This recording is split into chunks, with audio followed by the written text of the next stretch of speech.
Chapter 184. Old Master Lu is here. Another person also smiled and said, "That's right. You don't care about your image at all. After all, you're a handsome man in Fengkai County. How can you go crazy just because of 5 shops?" The only response they got was the sound of Lu Wei slamming the door. The 2 young masters looked at each other and sneered. He's angry from embarrassment. How pitiful. After this, Lu Wei will probably be completely abandoned by the Lu family. Won't there be one less person at our gathering in the future? Ha ha ha. Isn't there still Tao Xing? He won a few shops this time. Wouldn't he be more generous and invite everyone out to celebrate? The 2 of them were getting further and further away. Lu Wei leaned behind the door and listened for a long time with his butt raised. In the end, he snorted and said proudly, "I'll see how your eyeballs pop out later. You only know how to make sarcastic remarks. When I win, I won't treat you. Just feel sorry for yourselves." Gu Yundong was speechless. "Shao Qingyuan, have some tea." Lu Wei happily returned to his seat and drank the white sugar water. The taste was extremely beautiful. Gu Yundong felt that his appearance was too eye-piercing. She did not know if she could eat later. She regretted not eating outside in advance. The waiters quickly served the food and reported the situation outside. There were more and more people now, and Tao Xing had arrived early. He was in another private room. Those young masters had already occupied the private rooms. The hall downstairs was also filled with people. Even outside the door, there were many commoners watching the commotion. This matter had blown up too much. Previously, it was just circulating among young masters like the Tao family and the Lu family. Later, after the stake was increased, even the commoners knew. Gu Yundong really admired these 2 people. They could cause such a ruckus in a bet. They were really capable. As they were eating, Luan suddenly rushed in. "Young master, old master is here." Lu Wei was stunned and stood up abruptly. "My father is here? It's over, it's over, it's over." Gu Yundong swallowed the chicken in her mouth and looked up. She asked curiously, "You haven't told your father?" She had said not to tell anyone for the time being, but it was already the agreed date. He still hadn't told his father? Lu Wei's body stiffened. He laughed dryly and stammered, "You can't blame me. I was too excited and forgot. Of course, I wanted to tell my father this morning, but he went out early in the morning. I didn't see him." Gu Yundong was speechless. At this moment, the door of the private room was opened. Old Master Lu walked in angrily. Lu Wei suddenly jumped up and instantly retreated behind Shao Qingyuan. Gu Yundong put down her chopsticks and wiped her mouth. She greeted, "Old Master Lu." Old Master Lu glared fiercely at Lu Wei before looking at Gu Yundong and Shao Qingyuan. A moment later, his expression changed and he smiled. "You're Miss Gu, right?" Gu Yundong blinked. Old Master Lu looked quite happy. She thought that he would be angry that she had harmed his son. She did not expect him to smile. She nodded. Old Master Lu walked over and sighed. "Miss Gu is so capable at such a young age. You're not inferior to men." Gu Yundong was stunned again. "Does Old Master Lu know?" "Yes, I just came from Master Qin's place." Lu Wei immediately exploded when he heard that. "Father, since you know, why did you look like you wanted to kill me just now? If I don't put on an act, will the people outside believe that you're going to destroy my family assets?" Chapter 185. The older the wiser. The 3 juniors in the private room instantly felt deep veneration. Indeed, the older the ginger, the spicier it was. Gu Yundong finally knew who Lu Wei had inherited his personality from. It seemed that Lu Yi would have a hard time in the future. Not only did he have to take care of his elder brother, but he also had to take care of his father. Old Master Lu snorted proudly and walked to Lu Wei's original seat. He sat down and said to him, "Where's the white sugar? I haven't seen it before. Show it to me." Lu Wei eagerly took the white sugar out of the cloth bag in the round vat in a large wooden basket in the corner. The corners of Gu Yundong's mouth twitched. "You hid it too well." Lu Wei scooped a little with a small bowl and placed it in front of Old Master Lu. Old Master Lu immediately beamed with joy when he saw this. He twisted a little and put it in his mouth before nodding repeatedly. "Sweet, sweet, good, good." He turned to look at Gu Yundong with a smile, but quickly shook his head regretfully. Actually, it's not a bad idea to cooperate with the Lu family. You're Wire's friend, so Uncle Lu won't take advantage of you. As he spoke, he glared at his son resentfully. How useless. They were clearly friends, and he knew her ability immediately. He did not know how to win over such a talent. What was the use of giving birth to such a son? Gu Yundong could only say, "Of course I trust you, Uncle Lu. It's just that white sugar has just been invented. It might not be a good thing no matter who takes it. But don't worry, Uncle Lu. In the future, I'll give you the cheapest price for the white sugar that the Lu family's restaurants need." Haha, that's a deal. Old Master Lu nodded. He also understood that this formula was indeed the most suitable to be offered to the imperial court. As they were talking, a commotion suddenly came from downstairs. Faintly, someone called out to Lu Wei, "Young Master Lu, how long are you going to hide in the private room? Come out, everyone is here." That's right. As a man, you can't go back on your words. It's just 5 shops, right? If you lose, so be it. What's so horrible about it? Young Master Lu, don't tell me you were beaten up by your father and don't dare to come out?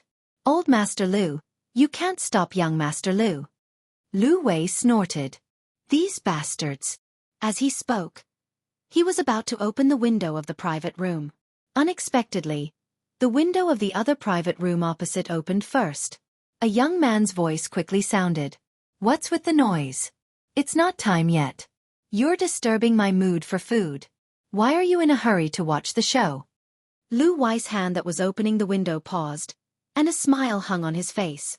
Gu Yundong asked curiously, "Who is it?" Duan Qingyuan, the young master of the county magistrate of Fengkai County. Gu Yundong remembered that when they first met, Lu Wei had told him that he knew the county magistrate's son. He seems pretty protective of you. Lu Wei was a little proud. As expected of the county magistrate's son, Duan Qingyuan's words carried weight. The arrogant shouts downstairs immediately weakened. Although there were still whispers, no one dared to openly provoke him. However, not long after, the agreed time arrived, and the commotion downstairs could not be suppressed. The moment Tao Xing stepped out of the room on the second floor and walked down the stairs, the commotion reached the peak. Someone told Lu Wei to hurry downstairs and stop hiding away. Gu Yundong even heard a familiar voice from these shouts. Chapter 186. Girl, come down together, Lu Wei, hurry up. If you don't come down, we'll go up and carry you down. This voice was cheap and loud, instantly drowning out the laughter of the others. Gu Yundong was still wondering where she had heard this voice when Shao Qingyuan reminded him in a low voice. It's Peng Zhongfei. Ha! It was him. Gu Yundong could not help but look at Lu Wei. Aren't you friends with Peng Zhongfei? He's just a bad friend. He and Tao Xing are also friends. They drink together and go to brothels together. At the critical moment, they would watch from the side. How could they really support each other? Old Master Lu coughed lightly. Lu Wei was stunned for a moment and immediately reacted. Don't misunderstand. I went to the brothel to recite poems, play the zither, and recite music to relieve the bitterness in my heart. Oh!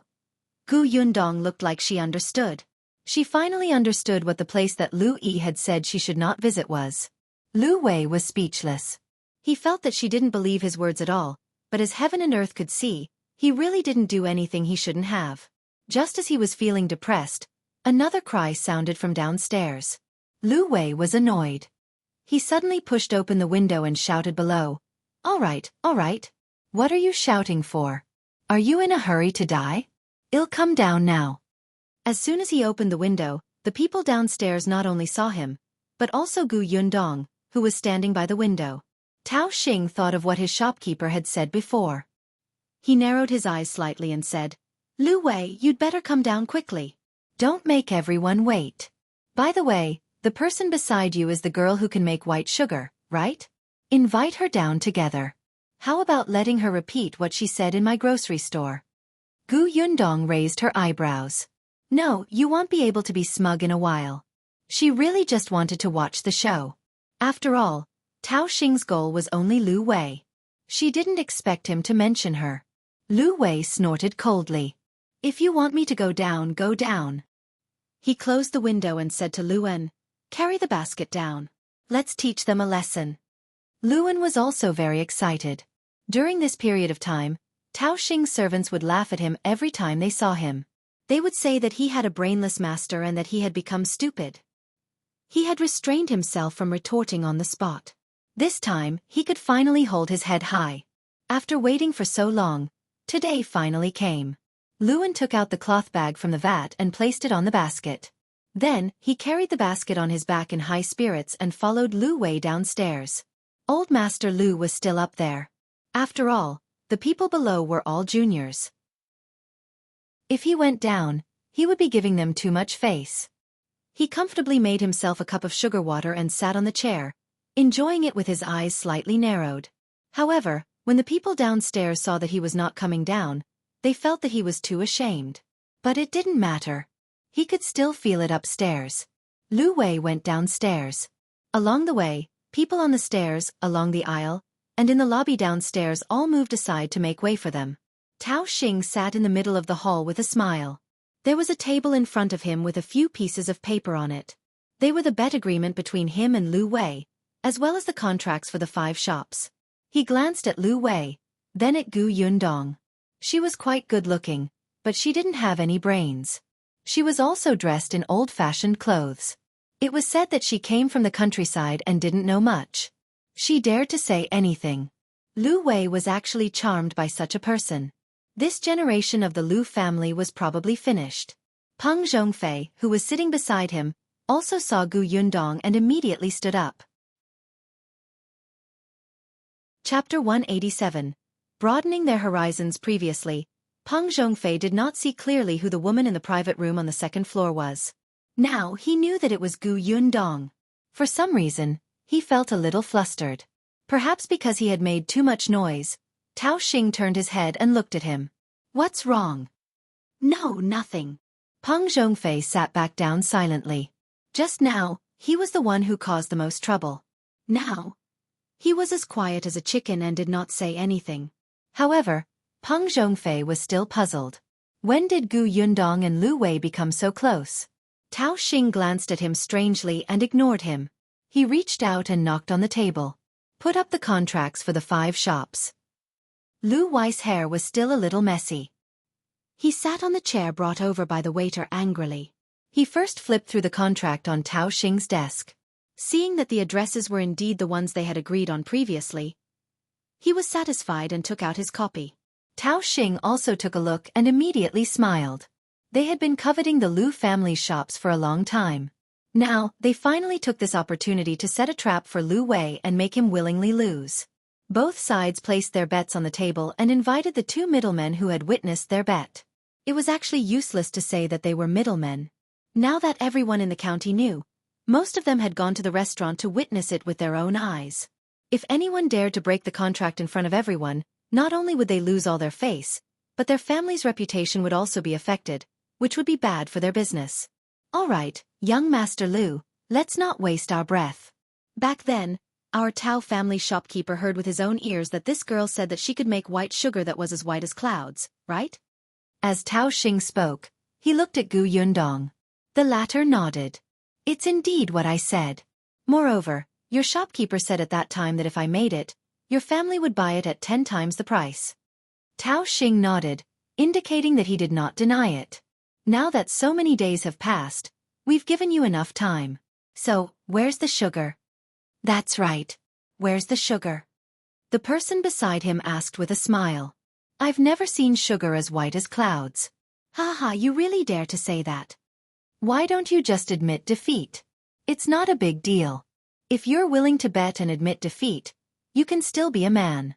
However, young Master Lu, you should open your eyes wide in the future. Don't be friends with everyone in the corner and harm others and yourself." Gu Yundong was speechless. She smiled.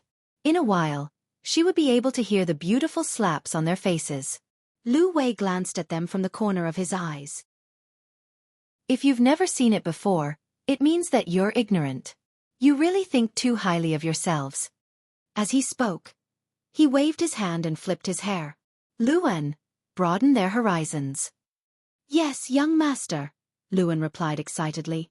He bent down and took out the cloth bag from the basket with great effort. Everyone was confused. Could it be that there really was something? Tao Xing also frowned slightly and straightened his body. Ever since Peng Zhongfei heard that Gu Yundong might have made the sugar, he felt that Lu Wei was going to win. This person had the protection of that mysterious old man. What could she not do? As soon as the cloth bag was pulled open, the people around the table craned their necks to look inside. Then, their pupils dilated slightly. This is... Lu Wei waved his hand. Go away. He took a bowl, scooped out a bowl, and placed it on the table with a bang. Come, try it. I'll show you what white sugar is. Chapter 188. These animals. Everyone stared at the white particles in front of them and could not help but swallow their saliva. However, after watching for a long time, no one made a move. They only raised their heads and looked at each other. Lu Wei was getting impatient. Do you want to eat it or not? Hurry up. Don't make it look like I'm going to poison you to death. Qingyuan was the first to go forward. He pinched it with his hand and put it into his mouth. Then, his eyes suddenly lit up. It's sweet. It's really sugar. Of course, Lu Wei said proudly. In the next moment, the onlookers at the table rushed forward and pushed Lu Wei away. They didn't even care about their basic manners and reached into their bowls with one hand each. Fortunately, Gu Yundong was quick. Shao Qingyuan pulled him to the side and avoided the noisy crowd. Soon, exclamations sounded in the hall one after another. Oh my God, it's really sugar. It's refreshing. Just like clouds, young Master Lu was not bragging. Ha ha ha, this is good. This is good. I like it. Delicious. The chatter made the people watching from the outside itch. They wanted to squeeze in and take a look with their own eyes, but there were too many people. They could not even see them, let alone squeeze in. When Lu Wei was pulled out by Luan, his hair was even messier, and his clothes were torn into a mess as if someone had molested him. At this moment, he still remembered to take out the bag of white sugar tightly in his arms, afraid that it would be swallowed by these wolves and tigers. When he was outside the crowd, he heaved a sigh of relief and wiped the sweat off his forehead. These animals look like they haven't seen candy in 8 lifetimes. He looked up and saw Gu Yundong and Shao Qingyuan standing far away. Not even a strand of hair was messy. He was so angry that his hands trembled. You're too much. Why didn't you help me when you came out? We're doing this for your own good. If we hadn't come out early, your 5 shops might have flown away, Gu Yundong said and pointed at the other end of the crowd. On the other side, Tao Xing was being escorted out by his servant. Lu Wei glared at him and shouted, Tao Xing, are you trying to go back on your word? Perhaps because his voice was too sharp, it drowned out the noisy crowd. The people around the table instantly quietened down and looked in Tao Xing's direction. Tao Xing cursed in his heart and slowly straightened up. He tidied up his clothes that were also messed up and turned to look at Lu Wei. What nonsense are you talking about? Going back on my word? I just saw too many people being squeezed out. Didn't you come out too? It would be strange if Lu Wei believed him. He trembled and went forward. All right, since you're not going to go back on your word, we can fulfill the bet now. You have eaten the white sugar too. How is it? It's the same as the white clouds, right? He saw 2 grains of white sugar stuck to the corner of Tao Xing's mouth. Tao Xing's face darkened. Lu Wei had already spread out his hands. Give me the contracts. Tao Xing was indignant and clenched his fists. He wanted to go back on his word. Those were 5 shops, and they were considered good 5 shops in the Tao family. At that time, he had promised in front of his father that he would not lose, so his father had given him the deeds. In the end, not only did he not win back the Lu family's shops, but he also suffered heavy losses.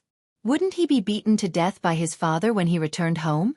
Most importantly, his eldest brother would definitely take this opportunity to suppress him. Tao Xing pursed his lips. When he looked up, he suddenly saw Gu Yundong standing at the side. Chapter 189. Peng Zhongfei, the fence-sitters. When Lu Wei saw his eyes rolling around, he knew that this guy was definitely up to no good. Sure enough, in the next moment, he heard Tao Xing point at Gu Yundong and say, I admit that this white sugar is real. But our bet was that you could make such snow-white sugar. Can you guarantee that you really made this white sugar and you didn't find it from somewhere? Gu Yundong did not expect the fire to burn her. She glanced at Lu Wei and nodded. I made it. Do you want me to swear? What's the use of swearing? Tao Xing snorted. Why don't you do it again in front of all of us? That way we will believe that you created this thing. Gu Yundong was so angry that she almost laughed. In front of everyone? How could he say that? However, the surrounding people did not mind the commotion and started to jeer. That's right, that's right. Make it again in front of everyone so that we can see how this white sugar came about. Tao Xing proudly looked at Lu Wei provocatively. Unexpectedly. He had only been smug for 2 seconds when he heard an unexpected voice. Then why don't you tell everyone the secret recipe of your Tao family's wine in front of everyone once? Let everyone see if your family brewed it. Otherwise, how would we know where your family bought it from? The Tao family mainly operated a winery that had been around for many years. It had been passed down from their ancestors for more than 100 years. Tao Xing frowned and turned around. He saw Peng Zhongfei standing up and tidying his clothes. Peng was indeed unreliable. Wherever there was benefit, he would change sides. In fact, Peng Zhongfei was not the only one. Many people present saw the benefits brought by the white sugar. At this moment, they felt that there was no need to become enemies with the Lu family and this girl. Hence, they nodded one after another. That makes sense. The formula of the white sugar must be a complicated secret. I don't know how much effort it took to create it. How can it be publicized in front of everyone? Duan Qingyuan also smiled and said, Young Master Tao has admitted to this white sugar, and you didn't say that they have to publicize the secret recipe in front of everyone when you made the bet back then. Now, you're finding all kinds of excuses to make things difficult for others. Are you trying to go back on your word? That won't do. Everyone is watching. Is the Tao family so untrustworthy? Lu Wei laughed out loud. He deliberately made it sound more serious. He didn't believe that if the matter had already escalated to the Tao family, he would still dare to make excuses. As expected, Tao Xing's face darkened. He immediately laughed dryly. Of course, the Tao family won't go back on their word. I didn't consider everything just now and said something I shouldn't have said. I, Tao Xing, will keep my word and fulfill the bet. Lu Wei flipped up his right hand. The contracts. Tao Xing gritted his teeth and lowered his head slightly. His eyes became gloomy. He asked the servant behind him to bring the contracts over and personally handed them to Lu Wei. Lu Wei flipped through them in front of everyone. After reading them again and again, he was finally satisfied. Don't forget to visit the government later. With that, he turned around and left. However, just as he took a step forward, he suddenly stopped as if he had thought of something. Then, he took out the white sugar in his hand. I almost forgot. Back then, your shopkeeper said that he would buy this white sugar back at 10 times the price. It's just right. 20 catties for 80 taels of silver. Tao Xing was stunned. This white sugar was a rare thing. It was not a bad idea to buy it back. However, 80 taels was too expensive. Just as he was about to say that Lu Wei had scooped out a bowlful previously and wanted to lower the price, a voice suddenly sounded in his ear. I'll pay 100 taels. Give me these 20 catties of white sugar. Chapter 190. Almost corrupted by money. I offer 110 taels. 120 taels. 150 taels. One after another, voices sounded in the hall. These young masters were not short of money, especially those from families who did business. How could this 180 taels compare to such rare white sugar? Lu Wei's eyes lit up. He didn't expect this bag of white sugar to be auctioned. But this sugar belonged to Gu Yundong. He turned to ask for her opinion. Gu Yundong's eyes were also sparkling. Let the prodigal sons come more fiercely. She was very short of money now. However, reality was cruel. Soon, a steward who had been following Old Master Lu came down and walked to their side. He said softly, Old Master said that it's not wrong for Miss Gu to want to take the opportunity to earn more money, but it's not good to go too far. After all, Miss Gu is about to start a white sugar business. This will be no longer unique. The young master who bought the white sugar later will feel that the price was too high and you might make enemies. The impression of Miss Gu on the people present will also worsen. In the future, the business will be affected. Peace is still the most important thing in doing business. When Shao Qingyuan heard this, he nodded slightly. Old Master Lu is right. Moreover, it's best to sell the candy to the Tao family. Gu Yundong knew that Old Master Lu was teaching him. He was afraid that she would not be able to withstand the temptation at such a young age. She was someone who could listen to opinions. Her eyes quickly calmed down from "it's all money." She took a deep breath and said to the manager, "Thank you, Uncle Lu.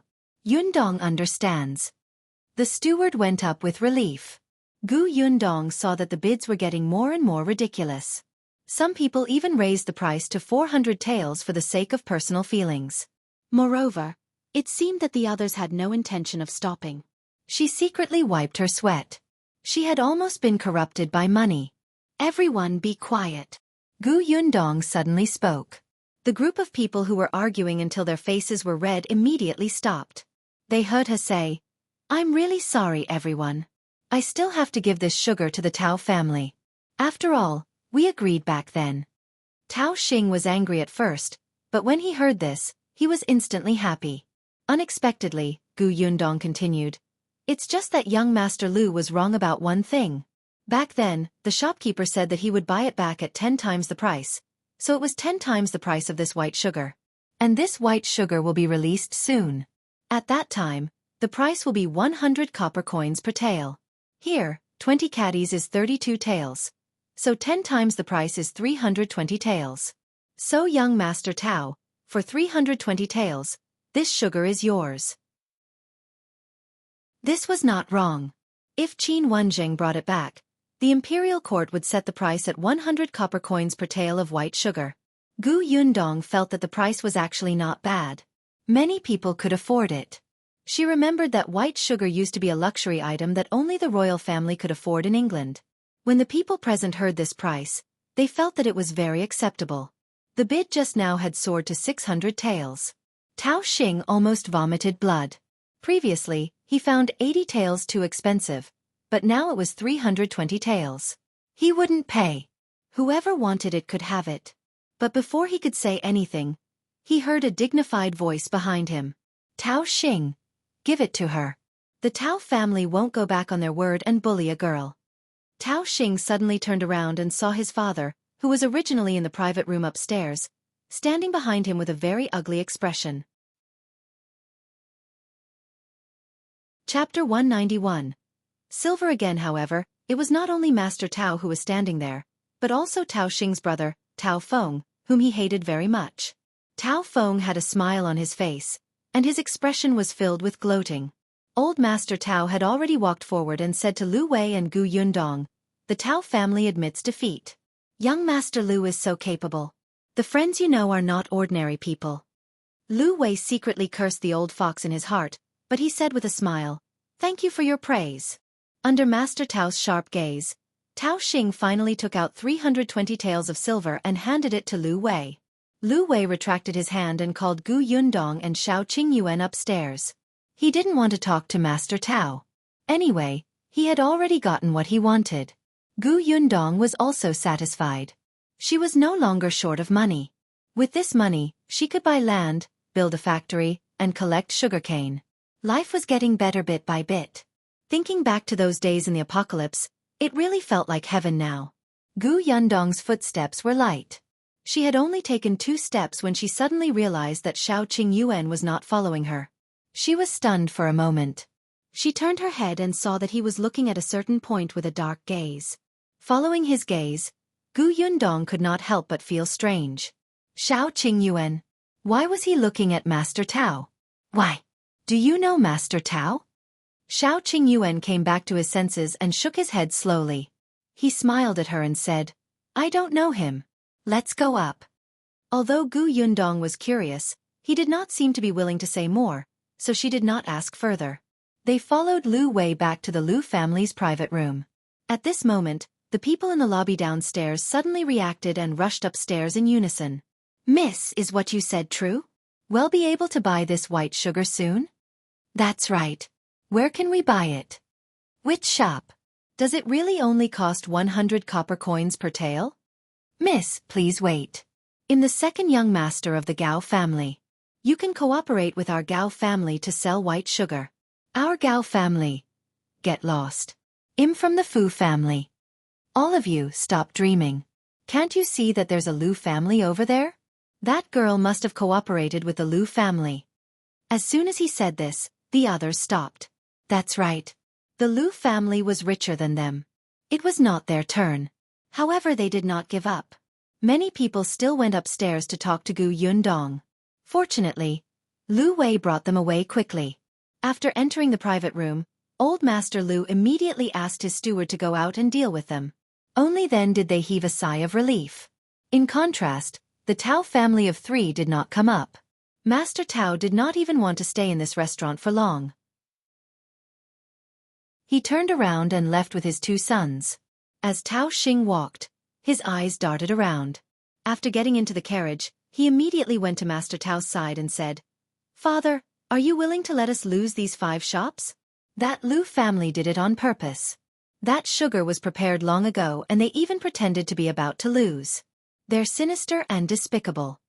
Old Master Tao was angry and disappointed in his son. "That's because you're stupid. You fell into the trap so easily." After saying that, he closed her eyes and ignored him. Tao Xing gritted his teeth. "Father, I didn't think this through. I accept the punishment, but it's not like we can't get it back." "Oh, how do you want to get it back?" Tao Feng asked, but he looked at Tao Xing with disdain. Tao Xing didn't even look at him and continued to say to Master Tao, "Father, that Gu girl is just a country girl. We can totally force her to hand over the formula." Chapter 192. Beaten Pa. As soon as Tao Xing finished speaking, he was slapped hard on the face. He covered his face in disbelief and glared at his father. "Dad, you hit me? Stop it. If you dare to go out and cause trouble again, I'll break your legs." Old Master Tao had been suppressing his anger. Wouldn't he be angry after losing 5 shops? Wouldn't he be angry after being laughed at by so many people? His family was arrogant and proud before, but today, they were as sarcastic and embarrassed. He had lost all his face, but he still had to personally go downstairs to clean up the aftermath for his son and protect the last bit of dignity of the Tao family. It was fine if Tao Xing did not regret it at all, but he actually came up with a bad idea. Old Master Tao wanted to endure it until he reached home before teaching him a lesson, but his thoughts flew away. He wished he could kick him out of the carriage. However, Tao Xing had always been pampered at home. His father had never hit him. Now in front of his elder brother. "Father, why?" Master Tao took a deep breath and said to Tao Feng, "Tell him." "Second brother, why can't you understand?" Tao Feng shook his head and said with a disappointed expression, "That girl is indeed just a country girl, but the Lu family is not. Old Master Lu has been in the business world for so many years. How can he not know how much trouble this white sugar will cause once it appears? How can he not know how many people are secretly eyeing it? Since he dares to take it out, it means that he has already considered all aspects. Aren't you afraid that someone will have ill intentions?" Tao Feng sighed. "The truth is that not only can we not have any crooked thoughts, but even the Lu family can't get involved in the sugar business." Tao Feng was originally not at Jinxiu restaurant. He had specially rushed over to tell Master Tao after receiving the news so that the Tao family would not suffer. Tao Xing looked unconvinced. Even the Lu family didn't cooperate with her? Who are you kidding? How can a country girl make such a deal? She doesn't work with the Lu family, but she...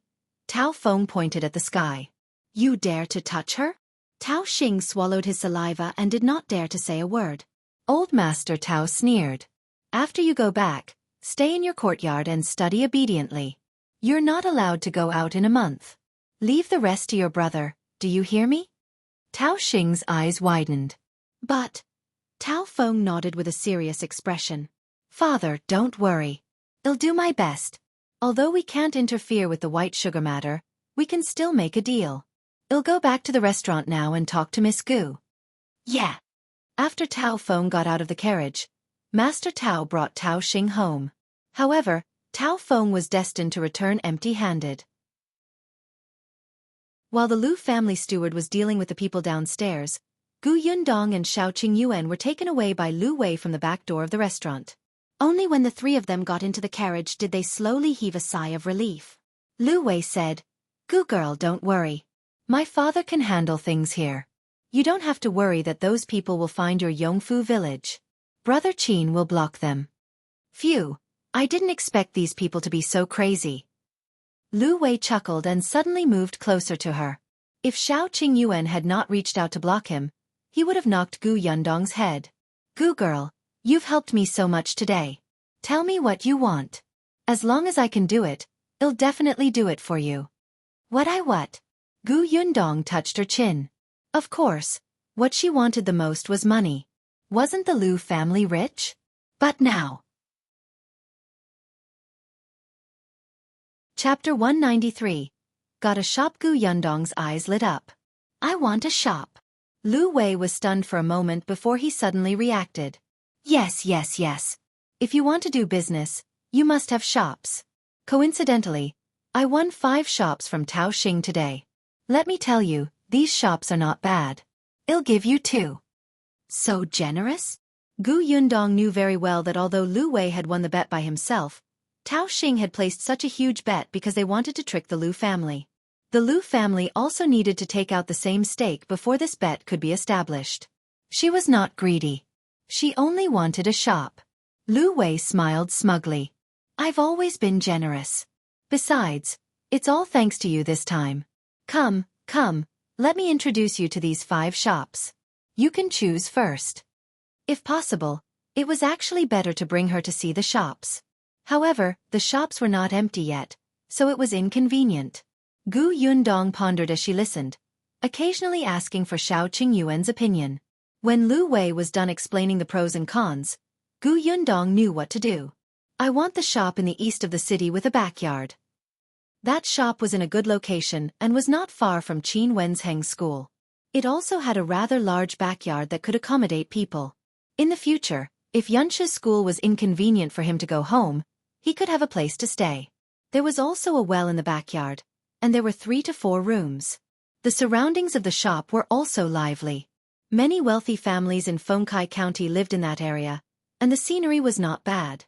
Gu Yundong only wanted this shop. Firstly, this shop was the largest and best among them. Although the others were not bad, they did not make her particularly tempted. Secondly, she had just received more than 300 taels of silver from Tao Xing. It would be too greedy to ask for another shop. Although Lu Wei didn't mind, she didn't know what the other members of the Lu family were thinking. Gu Yundong knew when to stop. Besides, she would soon have a source of income. If she wanted a shop in the future, she would buy it herself. Lu Wei tried to persuade her a few times but to no avail. He could only give up and go straight to the government office to give her the shop. As they chatted, they arrived at the brokerage in Hulu Alley. The 6 members of the Tong family were already waiting for her, but Gu Yundong only had 1 carriage. If there were too many people, it would seem too crowded.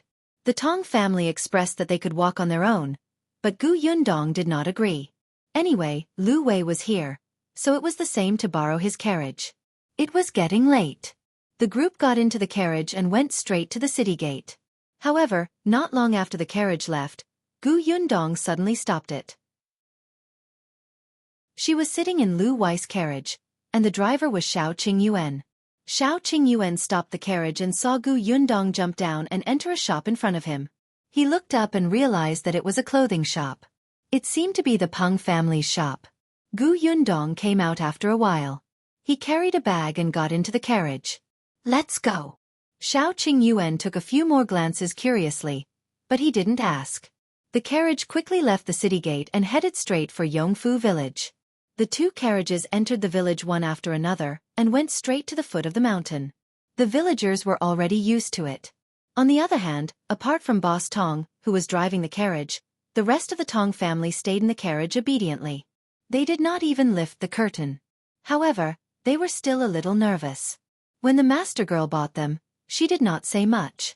Now, they knew that they had entered the village. Chapter 194. Gu Yunshu's worry. The carriage stopped in front of the Zhang family's house. The 6 members of the Tong family alighted one by one. They looked up and saw the dilapidated mud brick house in front of them.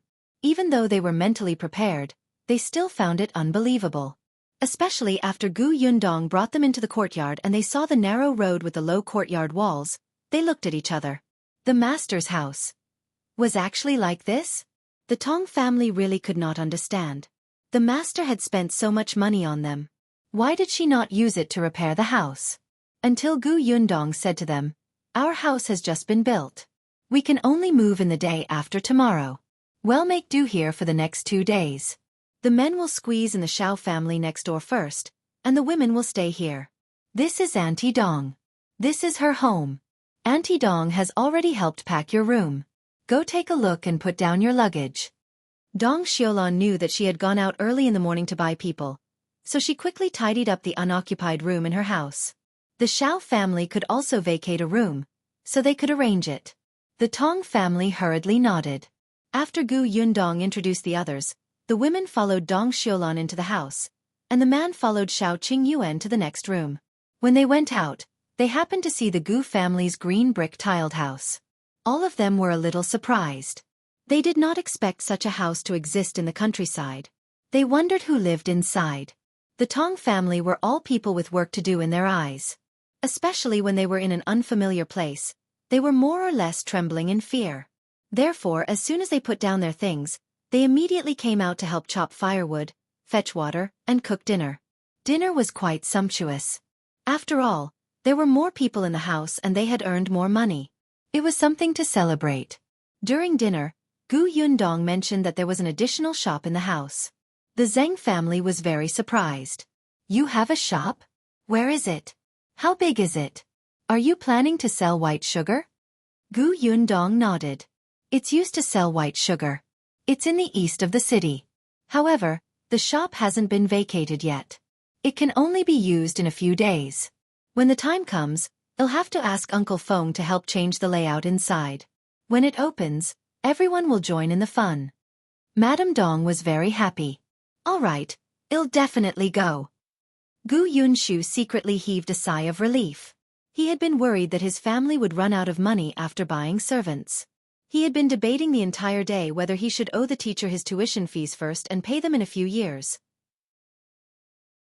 Now that he heard from his eldest sister that his family had a shop and a source of income, there was no problem. Gu Yunshu was relieved. He had an extra big bowl of food for dinner. Gu Yundong turned around and saw the expression on his face. She suddenly had a headache. Why did her brother think that his family was so poor that they could not even pay his tuition? She clearly acted like she was rich. If he was worried at such a young age, he might not grow up tall in the future. After dinner, the Tong family members began to clean up. Gu Yundong returned to her room. After a while, she came out with the bag she had brought back from the county. Everyone was busy and did not see her. Gu Yundong came out of the Zheng family's back door and went straight to the next door. Shao Qingyuan was feeding the horses. The Lu family's carriage was temporarily resting at his house. Lu Wei had said that he could return it when he was free. When he saw Gu Yundong enter, he was slightly stunned and could not help but stop what he was doing. Chapter 195. The clothes are gifted. Gu Yundong patted the bag in her hand with a smile and handed it to him.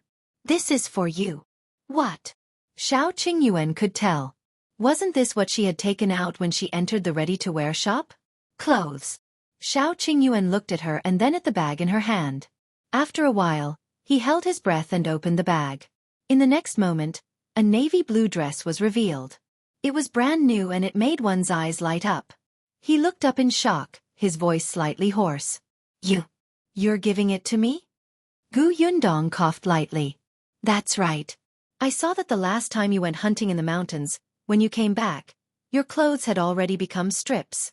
I didn't see you buy new clothes, so I took the cloth and went to the tailor's to get someone to make a set. After all, you'll be working with me in the future. You have to wear better clothes. Otherwise, people will think that I took all your money."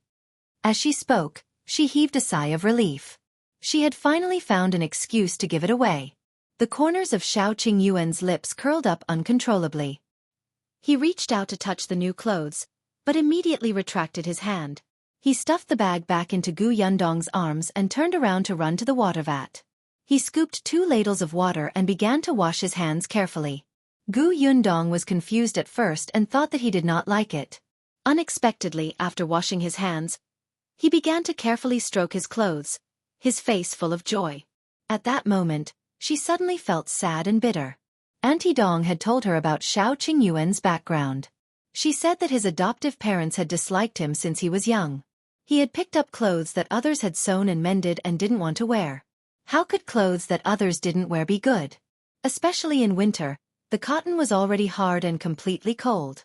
He had to wear it for a few years, but he grew up quickly and was often laughed at. It was only after his grandfather passed away that he went to the ready-to-wear shop to buy 2 sets of clothes and changed back and forth. This was probably the first time he had received clothes from someone. Ahem, do you like it? Shao Qingyuan immediately nodded. When he looked up at Gu Yundong, his eyes were bright. You know my size? Isn't your focus wrong? I've made a rough estimate. I don't know if it fits. You can try it later. If it doesn't fit, you can change it. It fits, Shao Qingyuan said without thinking. The corners of Gu Yundong's mouth twitched. She suddenly could not stand his gaze and hurriedly said, That's all for now. Independent Illinois, go back. After saying that, she quickly left. Shao Qingyuan didn't move. He just stared at her back until she left.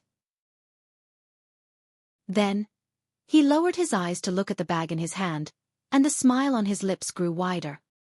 He quickly turned around and entered the house, taking out his clothes to change into. It really fit him. It felt warm and comfortable on his body. However, in the next moment, he quickly took it off and gently folded it to the side. Then, he put on his original tattered clothes and went out the door with his bow and arrow. He went straight up the mountain. Gu Yundong did not know that. She had fallen asleep after returning to the Zhang family. Actually, she had also thought of asking Madame Dong to help make the clothes. However, that day, she took out the fabric for some reason. When she arrived at the county city, she asked the shopkeeper of the tailor shop to help make a set. Chapter 196. Familiar Gu Yundong rubbed her brows, turned over, and fell asleep. The next day, she went to look for Chen Liang to buy land. Chen Liang was so shocked that he almost spat out his water. Buy land again? How come she still have money? I'm buying a homestead this time. I want to build a workshop. A workshop? Chen Liang's eyes lit up. Their village was not very rich, and the villagers relied on those acres of land to make a living. Some villages had workshops. Even if it was a small village that specialized in carpentry, the village was also famous among those towns and counties. The villagers more or less benefited from it, and their families were much better. Now, there would actually be a workshop in their village? Chen Liang was a little excited. He stood up and paced around the central room. After a long while, she finally calmed down and asked about serious matters. What is your workshop doing? How big is it? Do you have any idea? If you build a workshop, it won't be a joke. Of course. Don't worry, Uncle Chen. My workshop plans to make sugar. I want to buy 5 acres of land first and build it after spring. It was too late to build it now. The sugarcane was seasonal. When her workshop was completed, the sugarcane would be gone. Besides, Feng Danning was currently helping 2 other families to build houses. He could not spare the time. As for this period of time, she could only see if she could rent a place. Chen Liang listened to her roughly and nodded repeatedly. In the end, he waved his hand and said, All right, 5 acres of land, or the one at the foot of the mountain? That's right. However, they still had to walk away from the house. Otherwise, it would be too noisy and it would be messy. Chen Liang pointed out a few places to her. After confirming it, he said that it would be done soon. But before Gu Yundong left, he stammered, Well, Yundong, once your workshop is built, can you hire the locals from the village first? Gu Yundong was stunned. He smiled and said, Of course. The uncles and aunts in the village have helped me a lot recently. I will definitely think of them. But I will definitely hire people who are diligent and efficient. Forget about those who are sneaky. Of course, of course. Chen Liang nodded repeatedly. Extremely happy. Gu Yundong really felt that he was a good village chief. He was focused on helping the villagers. Compared to the previous head of the Gu family, he was worlds apart. She went back, but Chen Liang was still standing at the door with a silly smile on his lips. Madame Zhou walked out and sighed slightly. The Gu family's girl will be amazing in the future. Don't you think we should listen to what she said last time? She was referring to the school where Niu Dan went to that Gu Yundong came to talk about. Actually, they were quite satisfied with that teacher and felt that he had taught them correctly. Shouldn't students just read books? Why would the adults in the family need them for farm work? Even if the teacher didn't say anything, they wouldn't let Niu Dan go to the fields. However, Gu Yundong said that the child had to have good stamina for the exams in the future. By helping the family, he could understand how difficult it was for his parents and family. He would cherish them even more. In any case, what she said made sense.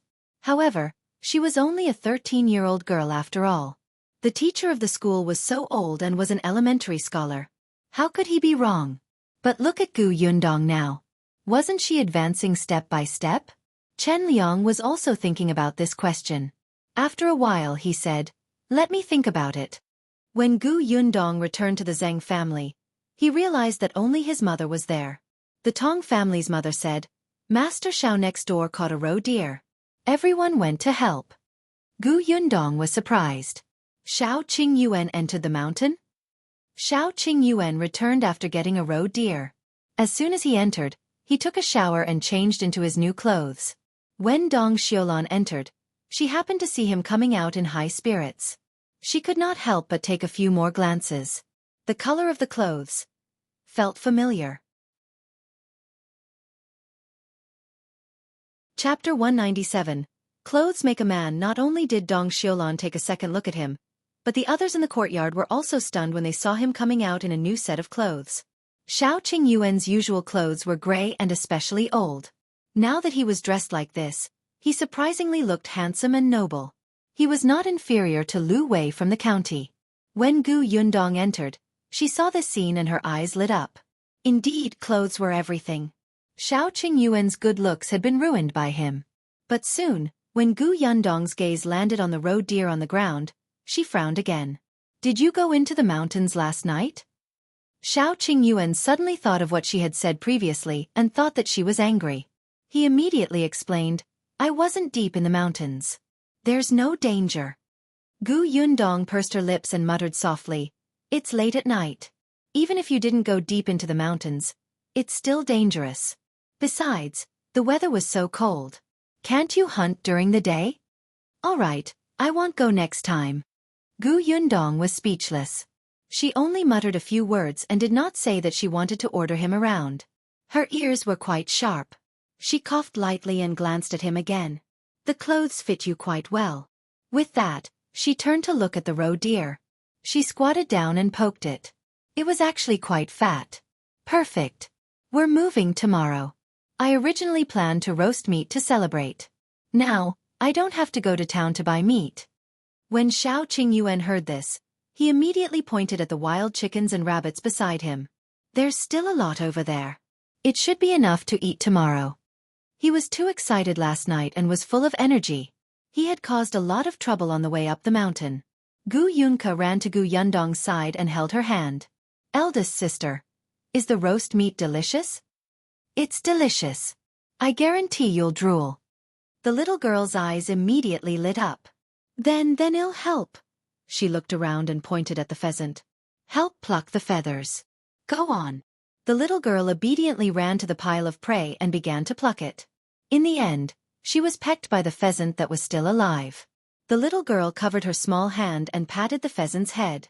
"If you peck me again, I'll eat you." Gu Yundong's mouth twitched when she saw this. When she saw Zhang Yu step forward, she did not care anymore. However, the girl from the Tong family asked her curiously, "Eldest miss, where are we moving to tomorrow?" The girl from the Tong family was called Tong Shui Tao. She was 14 years old and looked soft and weak, but she was stronger than her father. She could lift the roe deer in front of her with one hand. Perhaps because they were slowly getting familiar with each other and knew that their master was not as fierce as before, they became a little bolder. Gu Yundong liked her. She worked hard and was smart. She was a little surprised. We're moving to the new house opposite. Didn't you see it when you went out? It's quite a big building. Tong Shuitao widened her eyes and opened her mouth wide. Of course she saw it. So, that was the master's house, where they would live in the future. Gu Yundong laughed. She thought that even if she did not say it, they would be able to guess it. All right, let's prepare the roe deer and the wild chicken and rabbits first. Tong Shuitao blushed and went to pick up the roe deer. Gu Yundong then went to look for Dong Xiulan. She wanted to ask her to make a school bag for Gu Yunshu to carry to school. However, after looking around and not seeing anyone, she could not help but walk in. Just as she reached the door of the room on the left, she suddenly heard Dong Xiulan's voice. She seemed to have mentioned her. Chapter 198. The two of them are quite suitable for each other. I didn't see wrongly. The clothes Qingyuan is wearing belong to Yundong. Dong Xiulan was talking to her husband, Zhang Hu. Do you think the two of them? Before she could finish speaking, Zhang Hu interrupted her. Don't talk nonsense. This is completely ungrounded. Sigh, I'm just worried about those two children. Dong Xiulan sighed softly. It's fine for Qingyuan. He's a loner, and no one cares if he has a wife or not. He doesn't care either. He's almost 20 years old. If he delays any longer, he'll become an old bachelor in the village. Dong Xiulan fed Zhang Hu a mouthful of rice. What about Yundong? Although she has a father, a mother, and a family, her father is missing, and her mother doesn't understand these things. Yundong has to take care of herself. She also has to look for her father. Now, she's focused on earning more money. What do you think her family will do when she gets married in the future? Zhang Hu couldn't help but nod when he heard that. Yes, she'll be 14 years old after the new year. It's almost time to talk about marriage. With Yundong's current family background, there must be many people proposing marriage. It's just that after she gets married, it won't be easy to take care of her mother and the others. Her in-laws probably won't agree either. Those people who propose marriage are most likely after her family's house. Yundong will definitely suffer if she marries into such a family. Dong Xiulan's eyes suddenly lit up as she spoke. So I think Yundong and Qingyuan are actually quite suitable for each other. Shao Qingyuan was alone and was doing business with Yundong now. Without in-laws, he could help Yundong take care of Madame Yang and the other two in the future. He was also good-looking and capable. If others wanted to cause trouble, he could beat them out with one hand. Moreover, be it Madame Yang or Yunshu and Yunka, they all liked him. He wouldn't go after her house and money. He was a reliable person. If it weren't for the huge difference between her Zhang Yu and Shao Qingyuan, Dong Xiulan would have wanted him to be her son-in-law. Gu Yundong stood at the door and listened. The image of Shao Qingyuan standing in front of her in his new clothes flashed across her mind, and her heart suddenly beat faster. She suddenly reached out and slapped her face. What was she thinking? She was only 14 years old after the new year. It was still early. Gu Yundong did not look for Dong Xiulan. She turned around and left the Shao family. As soon as she reached the courtyard, she saw Shao Qingyuan. Gu Yundong thought of what Madame Dong and Zhang Hu had said and subconsciously glared at him. Shao Qingyuan was confused. Seeing her leave in a hurry, he quickly said, I promise I won't go hunting at night again. Gu Yundong staggered and almost fell. Who asked for your promise? She walked even faster and only heaved a sigh of relief when she reached the Zhang family's door. However, in the next moment, a soft cry suddenly came from behind. Hey! Gu Yundong was shocked. She turned around and saw a head sneakily sticking out from the haystack not far away and staring at her for a long time. Gu Yundong could not help but roll her eyes. She strode over. If you're looking for me, just come for me. Why are you sneaking around? Don't you think this is more eye-catching? Zhuangzi paused and thought that it made sense. He stood up straight and chuckled. You're looking for me at this time? Is there a situation? Gu Yundong had asked Zhuangzi to keep an eye on Madame Fong and her daughter, but he had not come to her. She did not expect him to come looking for her today. Chapter 199. Discovering the adultery. Zhuangzi smiled at her mysteriously. Slowly, that smile became vulgar. Gu Yundong could not help but take a small step back. Stop laughing. Hurry up and say it. His smile was too ugly. Ahem. Zhuangzi coughed lightly and looked around before saying softly, You asked me to keep an eye on the mother and daughter previously. Did you already guess that there was an affair? Your guess is right. That Madame Fong looks innocent, but I didn't expect her to have hooked up with someone long ago. Gu Yundong was speechless. Ha! She found out that Madame Fong was having an affair? When did this happen? Why didn't she know? Zhuangzi started to smile wretchedly again. Do you know who Madame Fong hooked up with? It's beyond your imagination. Can you get to the point? I didn't expect you to be a gossipy man. Look at how excited you are. The flesh on your face is trembling, okay? Oh, let me tell you. Madame Fang's lover is our village's widower, Zhao Dafa. Before dawn this morning, I saw the two of them secretly meet. Madame Fong even gave Zhao Dafa a bag of something. I don't know what it was. However, the two of them seemed to have quarreled later. Zhao Dafa threw the bag on the ground and left. Zhao Dafa? Gu Yundong did not know him. Although she knew most of the people in the village entrance was too far from the foot of the mountain. She did not recognize all of the people. Zhuangzi was still clicking his tongue. Unfortunately, I was far away and didn't hear what they were arguing about. However, I didn't expect Madame Fong to actually take a fancy to Zhao Dafa. She's bold enough. What's wrong with Zhao Dafa? Gu Yundong asked curiously. This Zhao Dafa, right? He's quite good-looking and comes from a good family. He's even 2 years younger than Madame Fong. However, others might not know this, but I know him very well. That Zhao Dafa likes to beat his wife. Zhuangzi said softly. Zhao Dafa's previous wife ran away because she couldn't stand Zhao Dafa beating her up. She ran away in the middle of the night. I happened to come back from Liangzi's house that day after drinking and saw it with my own eyes. However, the Zhao family said that she was sick the next day and needed to stay at home to recuperate. Half a month later, they said that she died. That Zhao family really cares about their reputation. They don't dare to say that she ran away. How far would it take for a woman to run away in this era where transportation was inconvenient and difficult? Madame Fong and Zhao Dafa? Gu Yundong felt that it was unlikely. However, she could not figure it out for the time being. She could only let Zhuangzi continue to keep an eye on them. Zhuangzi seemed to be especially enthusiastic about this matter.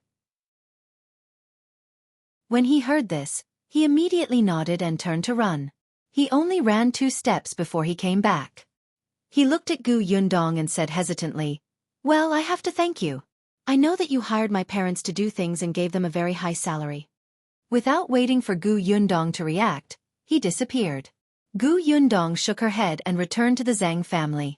Because there were many people at home, all kinds of meat were prepared quickly. The next morning, everyone hurriedly moved their things to their new home. Gu Yundong took out the barbecue grill that she had ordered previously. This thing was quite big and there was no problem with roasting meat. Previously, she had invited guests when she set up the beam. This time, she would not invite them. However, Gu Yundong still asked Gu Yunshu to invite the village chief and the Feng family over. Unexpectedly, they had not returned even after half a day. Gu Yundong decided to take a look herself. Before she reached the village chief's house, she saw an unfamiliar person looking at her. Gu Yundong was quite sharp. She turned around and saw a middle-aged man standing not far away. Chapter 200. He actually ran away. Gu Yundong frowned. Just as she was about to ask who he was, she saw that person jump up in shock like a mouse seeing a cat and run away. Gu Yundong was speechless. Did she have the word fiendish on her face? Hey, isn't that Zhao Dafa? A familiar voice suddenly came from behind. Gu Yundong turned around and saw Chen Liang's family coming over. The one who spoke was Madame Zhou. She was holding a basket filled with various vegetables. Zhao Dafa? So he was the Zhao Dafa that Zhuangzi was talking about. Gu Yundong looked thoughtfully in the direction where he had run off before asking Madame Zhou. I was about to look for you. I asked Yunshu to invite you over for a meal. I haven't seen you all this time and was thinking about what had delayed you. Gu Yunshu was standing at the back, talking to Niu Dan. When he heard this, he looked up and said, Don't worry, eldest sister. I will definitely complete the mission. Isn't that so? Madame Zhou smiled and said, "Your Yunshu is too eloquent. That little mouth of his is so eloquent. If we didn't come, we would feel that we had committed a heinous crime. However, we can't come empty-handed. Look, we picked some vegetables from the field and we were delayed for a while." "Auntie, you're too kind." As she spoke, she turned around and didn't see Feng Daning's family. Only then did Yunshu say, "Aunt Ho-Hot is not at home. Uncle Feng said that he is building a house. He's too busy to come." Feng Daning was now a busy man. Ever since he helped Gu Yundong build that green brick house, many people had lined up to ask him to build a house. Now, he had 2 tasks on hand and was extremely busy. Coincidentally, Lu Ho-Hot had brought the 2 children back to her parents' house yesterday and had not returned today. Gu Yundong nodded and left with Chen Liang and the others. It was only when they arrived at the Gu residence that Chen Liang and the others realized that she had actually bought servants. They had not heard anything for the past 2 days. She was too low-key. Looking at how energetic these people were, she must have spent a lot of money. The Gu family was really getting better. Gu Yundong quickly roasted the meat she had prepared the day before and added her own condiments. In an instant, the fragrance filled the air. The children sniffed hard and looked at the food on the barbecue rack. Gu Yundong tried the raw deer meat. Yes, it was tender. She roasted a few more skewers and moved aside to let the others do it while she chatted with Chen Liang. Only then did Chen Liang know that the Gu family's business was actually working with Shao Qingyuan. Actually, this was good too. Chen Liang had a good impression of Shao Qingyuan and was not as afraid as the people in the village.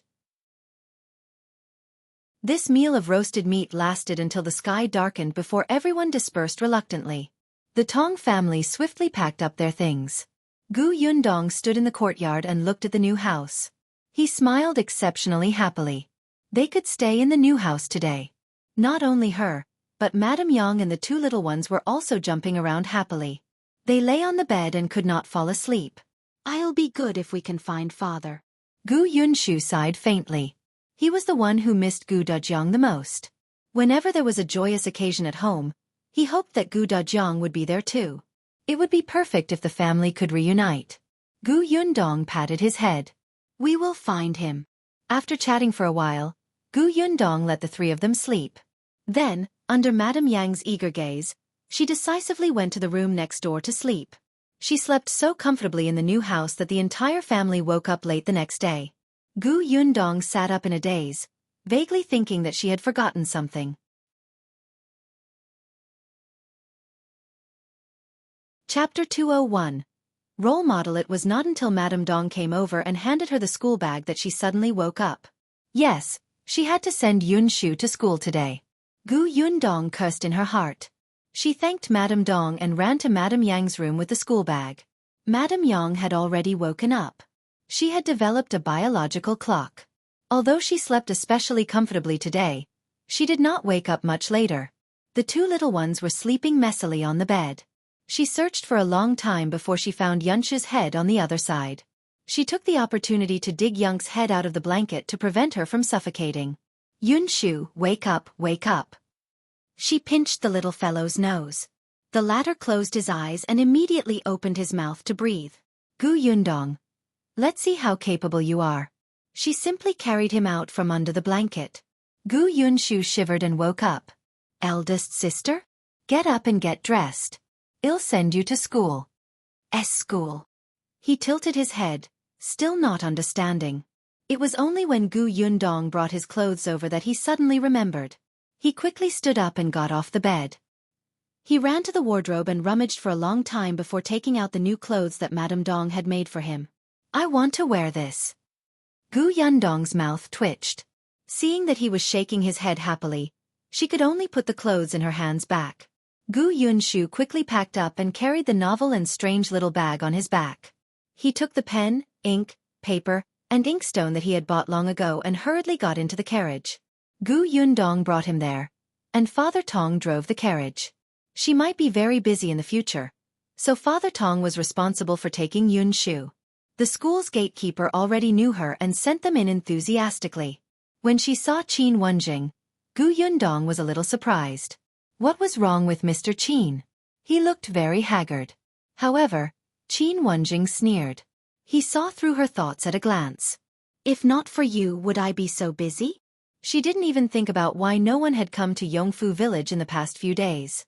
Didn't she know how big the commotion in Jinxiu restaurant that day was? It was all because he had helped her block it.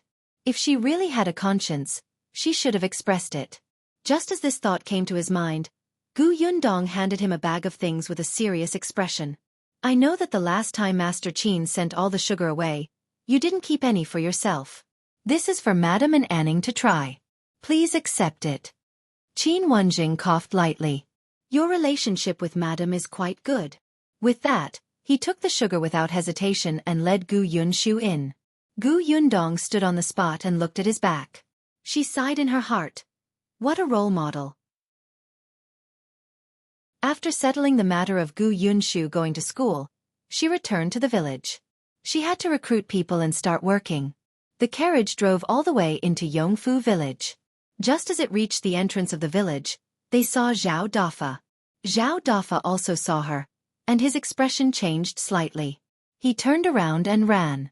Gu Yundong narrowed her eyes. If he hid when he saw her, what else could it be but that he had done something bad? She picked up something beside her and threw it at him. Zhao Dafa exclaimed and stopped in his tracks. Gu Yundong jumped down from the carriage. Father Tong, who was driving the carriage, blocked Zhao Dafa's way first. He had no way to retreat. He could only turn around and look at Gu Yundong with a dry smile. Did you do something to me? Gu Yundong sized him up. Otherwise, why would you run away for no reason? Chapter 202. Recruitment. Zhao Dafa shuddered and hurriedly explained, I didn't do anything. I don't really believe it. Really, I swear. Zhao Dafa was about to cry. That woman from the Chen family asked me to visit your house more often. I didn't agree. I rejected her. I didn't think of stealing. I'm different from a hooligan like Hu Liang. You can't hit me. Zhao Dafa was really afraid of Gu Yundong. Not only did he see how Gu Yundong dealt with Hu Liang and the others, but he also saw the scene of Hu Liang's legs being broken. He remembered that because Hu Liang had scolded Gu Yundong a few more times, he had been tortured to death by the Peng family servants. That day when he was in the county city, he saw it with his own eyes. When he returned, he had a nightmare. When he met the Gu family, he avoided them. Zhao Dafa was certain that Gu Yundong was definitely related to the Peng family, and was not someone he could offend. Gu Yundong could roughly tell from his words that Madame Feng and her daughter did want Zhao Dafa to cause trouble for her family. But Zhao Dafa was afraid of her and rejected them. It was not difficult to understand what Zhuangzi had said about the two of them quarreling. She had heard before that people who hit their wife and children at home were usually cowards outside. They bullied the weak and feared the strong. Zhao Dafa was one of them. Can I leave now? Zhao Dafa asked in a low voice. Gu Yundong looked at him and did not know what to say. He nodded and ignored him. He got back into the carriage. She was very busy. When she got back, she started recruiting people to prepare sugar. She had also chosen a temporary address. Chen Liang had helped her find it. It was a family with the surname Lu in the village. That family was a young couple who lived with their father. There was a huge courtyard at home. It was said that it had been used to raise chickens a long time ago. However, a few years ago there was a chicken plague and more than half of the chickens died. Not only did the Lu family suffer a huge loss, but they also owed an external debt. Last year, they had just paid off all their debt before their son married a wife. When they heard that the Gu family wanted to rent their courtyard, the three of them agreed. Due to the size of the courtyard and the noise of sugar making, Gu Yundong's rent was 800 copper coins a month. She had a place, but she was short of manpower. Gu Yundong began to recruit openly. At first, she considered the people who had built a house for her family. However, these people weren't free now and followed Feng Danning everywhere. Chen Liang was enthusiastic and helped her pass the message yesterday. Therefore, when Gu Yundong returned home from the county city, there were many people gathered at the entrance of the Gu residence. Not only were there people from the village, but there were also many people from the neighboring village. Upon seeing her return, all of them rushed forward and asked, Yundong, is your family really going to hire someone to help with the work? How much is the salary? Yundong, are you really going to build a workshop? Yundong, what do you think of me? I'm very strong. I can do anything you want me to. Yundong. Gu Yundong was surrounded and almost pushed through the door. All of them were calling her so affectionately. They had clearly not spoken before. She coughed lightly and stood on the steps. Everyone, listen to me. I do want to set up a sugar workshop, but the workshop can only be built after spring. At the moment, I can only borrow the Lu family's courtyard to use for the time being, so I won't hire many people. About 10 people will be enough. The salary will be set at 500 copper coins a month. If you do your job well, it will naturally be increased. 500 copper coins was a lot. Of course, the workers have to be diligent when I hire people, and... Miss Gu, what do you think of me? I'm very efficient. Gu Yundong was interrupted before she could finish speaking. She frowned slightly and looked at the person who spoke. She did not recognize him. He did not seem to be from the village. However, Dong Xiaolin's expression instantly turned ugly when she saw this person. Chapter 203. I'm from Yongfu village. Gu Yundong ignored the person and continued, There's one more thing that I have to say in advance. Because there are not many people to hire, we will choose from the locals of Yongfu village first. But don't worry, in the future, the workshop. I'm from Yongfu village. Choose me, the person shouted again. Gu Yundong was not very patient to begin with. Moreover, this person had interrupted her again and again. She shot a cold gaze at the woman who had spoken. She looked young, about 17 or 18 years old, but she was dressed like a woman. She must have married. Even if you're from Yongfu village, I won't choose you. The person was still smiling, but when she heard this, she was stunned for a moment. Her face immediately turned stiff. Why don't you choose me? Why not? I'm agile and diligent. Didn't you say your request just now?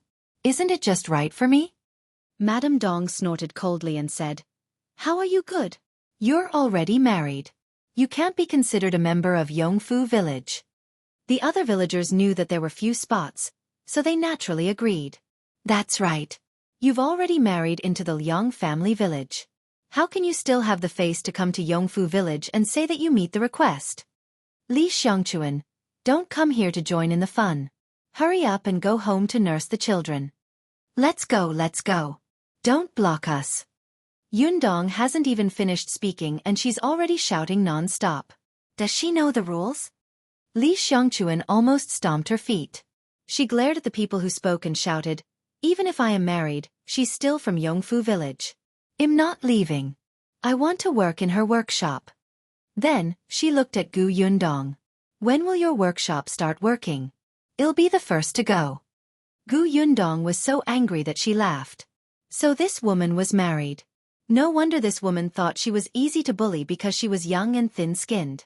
Didn't you hear what I said? I don't choose you. You can get lost now. Li Xiangchuan widened her eyes. Girl, how can you say that? Who are you telling to get lost? You're just a little girl who has just come to Yongfu village. Why are you so insensible? Gu Yundong completely lost his patience and said to Tong Shui Tao, Throw her away. Tong Shui Tao was already itching to give it a try. One look at this woman and one would be displeased. She was the one who was insensible. When the young miss spoke, she would always interrupt her, and her voice was especially loud. She walked towards Li Xiangchuan. The latter did not take the soft and weak Tong Shui Tao seriously at all. She sneered and did not move. It was only when Tong Shui Tao grabbed her waist and dragged her out that everyone suddenly gasped. Li Xiangchuan was not thin at all, especially after giving birth. She had never lost weight, not to mention that she was taller and stronger than that girl. But now, she was easily dragged away. Li Xiangchuan widened her eyes and panted. She hurriedly shouted to the side. Are you dead? Can't you see that your wife has been bullied? A lean man at the side immediately rushed out. He did not even look at Tong Shui Tao. Instead, he shouted at Gu Yundong. Tell her to let him go, do you hear me? Otherwise Otherwise what? A cold voice came from behind him. This voice was very familiar. So familiar that the man felt a chill run down his spine and almost jumped up. Li Xiangchuan was also stunned when she saw who it was. Chapter 204. All afraid of Shao Qingyuan. Shao Qingyuan asked again, "Otherwise what?" The man slowly turned his head away and his face instantly turned pale. I. He could not speak for a long time. He stammered for a long time but could not express himself clearly. Shao Qingyuan's face was cold as he looked at Li Xiangquan. "Who asked you to come here?" Li Xiangquan was a little braver than her man, but not by much. She said softly, "I came to the workshop to work." "No need. Get lost." Li Xiangquan shrunk her neck and tried her best to defend herself. "This isn't your workshop. If you say you don't need me, then I'm not needed? This is my workshop." Shao Qingyuan stared at her and said word by word. Li Xiangquan's eyes widened, and so did the others present. Then, they all turned to look at Gu Yundong. The latter shrugged. "Yes, this workshop is indeed a collaboration between Shao Qingyuan and me. He introduced me to young Master Lu and made a guarantee so that young Master Lu would lend me money. That was why I opened the workshop, so this workshop is half Shao Qingyuan's." This was what they had discussed in private. After all, this was easy to accept. If everyone knew that Shao Qingyuan had actually saved a few hundred taels of silver, who knew how much trouble he would cause? Therefore, they might as well borrow Lu Wei's name and use it. Perhaps it could even serve as a deterrent. As expected, when she said this, the villagers' gazes became complicated. However, for some reason, a few people quietly retreated. Gu Yundong's eyes lit up. "Oh my, so Shao Qingyuan had such an effect?" When Li Xiangquan and her husband heard this, they turned around and left, not daring to say anything about going to the workshop to work. The originally noisy crowd also began to discuss softly. Then, a large group of people left. There was no need for Gu Yundong to emphasize the recruitment conditions. Shao Qingyuan was like a stabilizing force. He stood there, and many people who were originally scheming left. The rest were villagers whose families were really in trouble and needed this job, as well as people who didn't have any conflicts with Shao Qingyuan and didn't feel guilty or afraid. But there were still too many people, so Gu Yundong could only choose a few. In the end, 8 men and 3 women were left behind. They were all in their prime, including Dong Xiulan, the Lu family of 3, and the village chief's second son, Chen Jinbao. There were a total of 16 people. After confirming the candidates, Gu Yundong took out a contract and read the terms to them. If there were no objections, they would press their thumbprints and start work in 2 days. Only one woman objected and did not sign the contract. Gu Yundong did not force her. The 16 people became 15. Gu Yundong explained the things to take note of, and also said that this was a short-term job that would only last for 4 to 5 months. However, if it was suitable, the work would continue next year. When the workshop was built, it would be even more standardized. Short-term work could also become longer. No one had any objections when they heard that. At this time, there was no farming to do, and it was difficult to find things to do outside. They sat at home all day and ate food without work. They were also anxious. Not to mention that the Gu family paid them a lot of money and the work was not heavy. When the 16 of them went home, their families were happy. They all urged them to do their best and strive to stay after the workshop was built next year. After everyone left, Gu Yundong put away the contract. He then had the time to ask Shao Qingyuan, "Who is Li Xiangquan?" Chapter 205.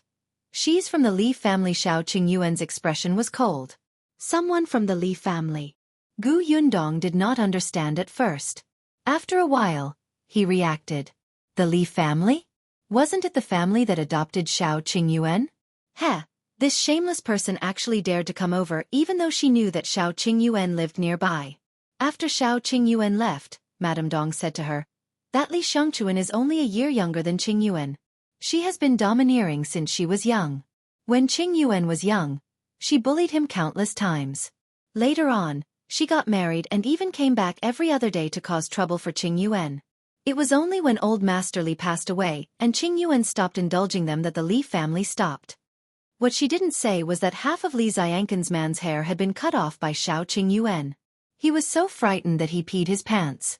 He had not been to Yongfu village for more than half a year. They did not expect him to appear again today. He deserved to be taught another lesson.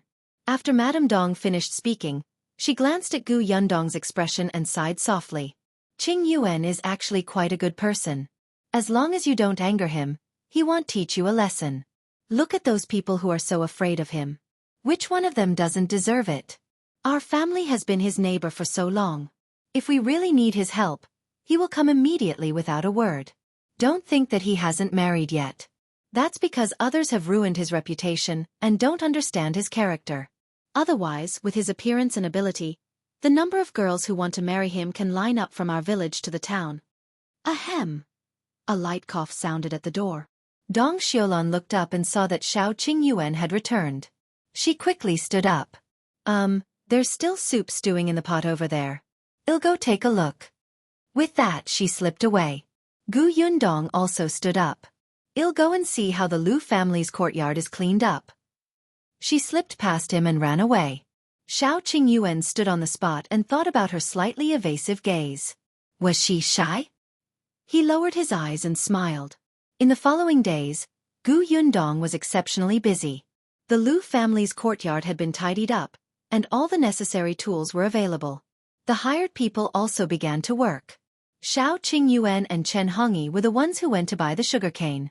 They had already visited all the nearby villages, so they went further away. The Lu family made black sugar. After that, Gu Yundong brought it back and processed it into white sugar in her courtyard. The 6 members of the Tong family were all helping. Gu Yundong had also raised their monthly allowance. She had told the Tong family in advance that the production of white sugar was an order from the emperor of the capital. If anyone leaked the formula, their entire family would be executed. The Tong family was honest to begin with.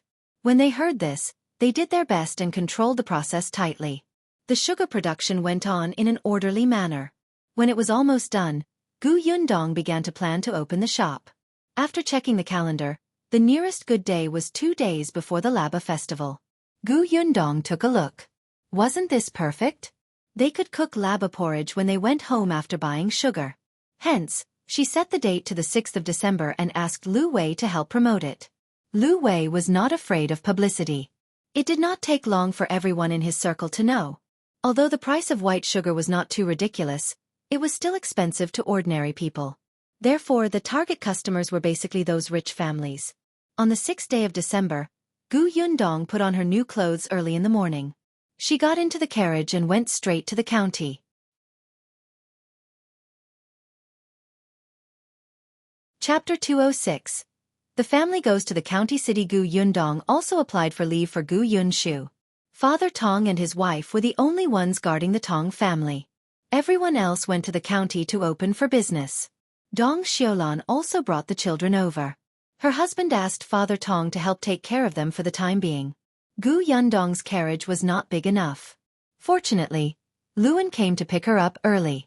He looked much more excited than her. He only turned the carriage around and brought Shao Qingyuan to pick Lu Wei up after sending her to the entrance of the shop. The Gu family's shop was in the east of the city.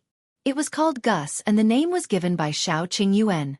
When Gu Yundong went to discuss it with him, he almost blurted it out. The street in the east of the city was considered the most prosperous and lively commercial street in Fengkai County. There were pharmaceutical shops, butcher shops, grocery stores, satin sellers and restaurants everywhere. In the middle, it was originally the Tao family's wine shop. Some time ago, it suddenly closed and was renovated. The surrounding shops did not know what it looked like. Gu Yundong had personally designed the interior of Gus. There was a long wooden board hanging on the right side of the door. On it was written the goods for sale. The first line was white sugar, followed by brown sugar, orange sugar, and pear sugar. There were not many types. At the moment, Gu Yundong could only buy these few things. He would take his time.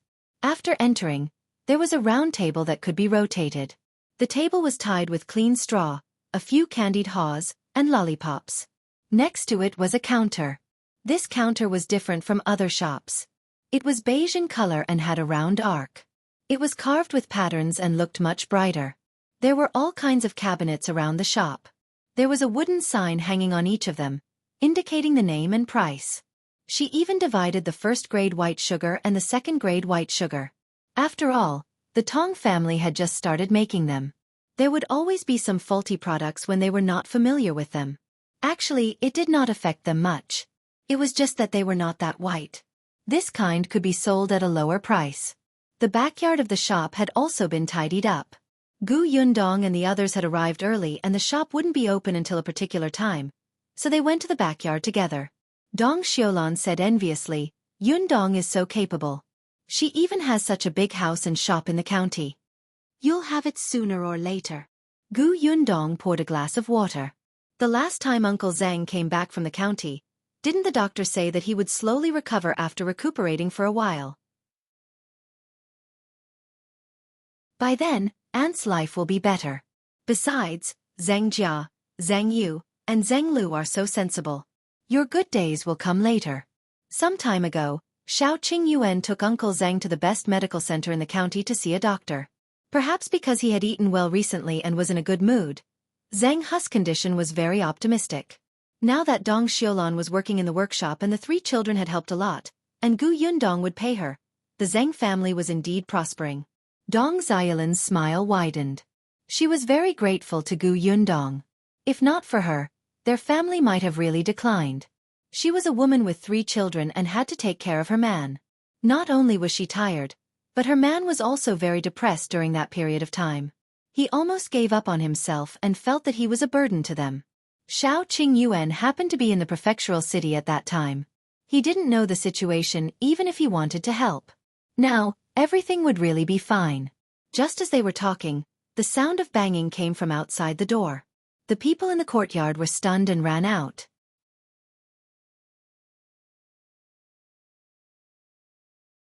Chapter 207. Opening Dai. As soon as the door opened, she saw a huge lion head rushing towards her. Gu Yundong immediately took a step back and subconsciously wanted to raise her leg to kick it. The lion head began to turn to the side again, and the lion tail jumped around. This one was not enough. Soon, another lion also jumped up. The second lion was obviously more professional than the first. The corners of Gu Yundong's mouth twitched. She swore that she had never thought of calling the dragon and lion dancers over. It turned out that the banging was their gongs and drums. Just as she was thinking about it, the first lion's head was removed, revealing Lu Wei's somewhat silly face. How is it? This opening is lively, right? It attracted everyone. He wiped the sweat off his face and suddenly shouted at the lion behind him, "Shao Qingyu, come here." The lion behind also removed its head. Shao Qingyuan glared at Lu Wei with a cold expression. Gu Yundong was originally speechless, but when she saw Shao Qingyuan's attire, she could not help but laugh. "I was wondering why you left with Lu En. So you prepared such a surprise. Ha ha ha, this suits you very well. Really, you're especially handsome. You were even better than Lu Wei in lion dance just now." Shao Qingyuan was originally unhappy.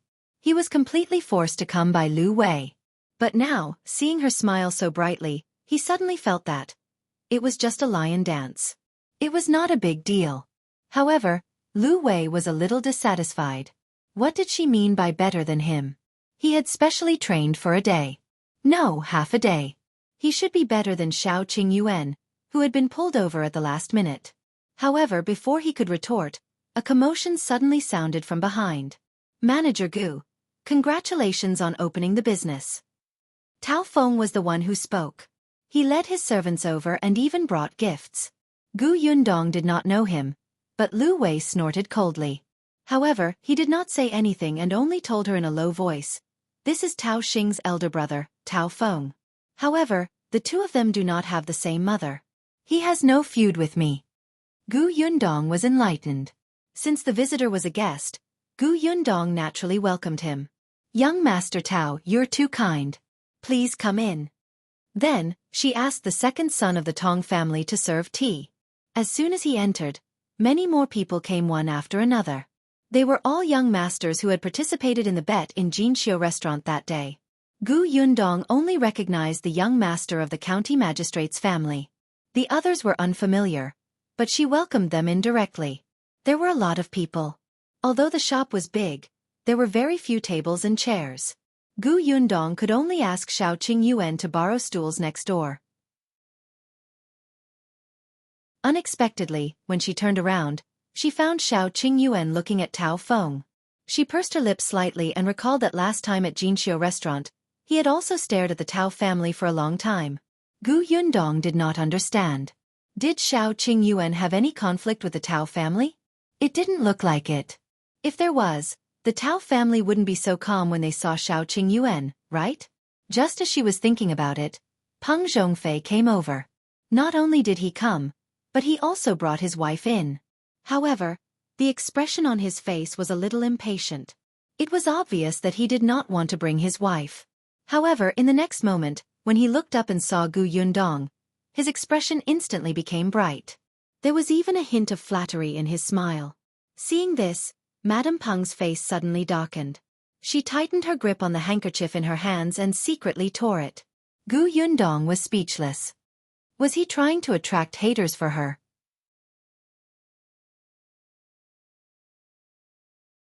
Chapter 208. Madame Yao misses. Peng's surname was Yao. The nanny beside her was Nanny Qian, who had come to deliver the congratulatory gift when the Gu family set up the beam. Nanny Qian smiled and introduced, "Miss Gu, this is my young madam." Gu Yundong nodded at Madame Yao. Madame Yao was sizing her up, but she had a smile on her face and looked very friendly. "Miss Gu, congratulations. I heard that your sugar is unique in Fengkai County. My master saw it last time at Jinxiu restaurant. When he came back, he praised it so much that I was curious and couldn't wait to see it. Look, I shamelessly followed my master here. Don't take it to heart." Gu Yundong also laughed. "Madame Peng, you must be joking. It's not that exaggerated. Let's go to the backyard and drink a cup of white sugar water. It tastes good." "Okay." Madame Yao asked Nanny Qian to deliver the gift and nodded with a smile. Peng Zhongfei was not the only one who brought his wife here today. Gu Yundong had asked Dong Xiulan to invite the others to the backyard for tea. Since Madame Yao was here, Gu Yundong naturally led her to the back. Dong Xiulan was a countryside woman. How could she have interacted with the wives of these wealthy families? She had always been worried. Fortunately, she had the wife of the eldest son of the Tong family, Madame Zhong. Madame Zhong had been a servant in a rich family before. Although she could not serve her master directly, she knew the rules of these families. Seeing that Dong Xiulan was uncomfortable, she whispered that she would serve tea and entertain her. Most of these madams knew each other and would find someone to chat with. Dong Xiulan nodded repeatedly. She didn't want to be in the middle of these people. However, she had promised to help Yundong today, so she was afraid that she would mess it up. When Gu Yundong led Madame Yao in, she saw Dong Xiulan sweating profusely and trembling with fear as she held the candied water. She immediately held her forehead. It was her fault for not thinking it through. It was embarrassing. Fortunately, Qin Wanzheng and his wife had arrived. Madame Gu had a good relationship with Gu Yundong and was Yunshu's master's wife. At this moment, she was naturally pulled over to help greet Madame Yao and the others. Gu Yundong chatted with her for a while before leaving. It was very lively outside. With Lu Wei and Shao Qingyuan around, there was actually not much of a problem. Many people were looking at the white sugar, and some were asking about the lollipop that was inserted in the middle of a straw and emitted the fragrance of fruit. Many shopkeepers next door saw so many rich young masters and young madams coming to support the new shop, so they came over to look curiously. After knowing what was sold in the shop, all of them widened their eyes and were eager to give it a try. However, when they heard the price, they were still a little afraid. This candy was good, but 100 copper coins per tael was really unbearable. However, Gu Yundong was not worried about the customers at all. After the opening, her sugar would be sold like crazy. "I want 50 pounds. I want 100 pounds. I don't want much. 20 caddies is enough." Gu Yundong looked at the people who rushed to the counter with silver in their hands and asked their servants to block the counter with white sugar, as if they were afraid that the sugar would be snatched away. Gu Yundong coughed lightly. "It's my humble shop's honor to have all of you here today. However, there's a limited number of goods, so each customer can only buy 5 caddies at most." "I'll pay more," someone said. Gu Yundong shook her head. "Only 5 caddies." In such a short period of time, the amount of white sugar she could produce was limited. How could she sell dozens of caddies? Everyone was extremely disappointed. In the end, They could only carry a small cloth bag out. Peng Zhongfei also bought 5 caddies, but he left after throwing down 20 taels of silver. Madame Yao saw his actions clearly and her eyes could not help but darken.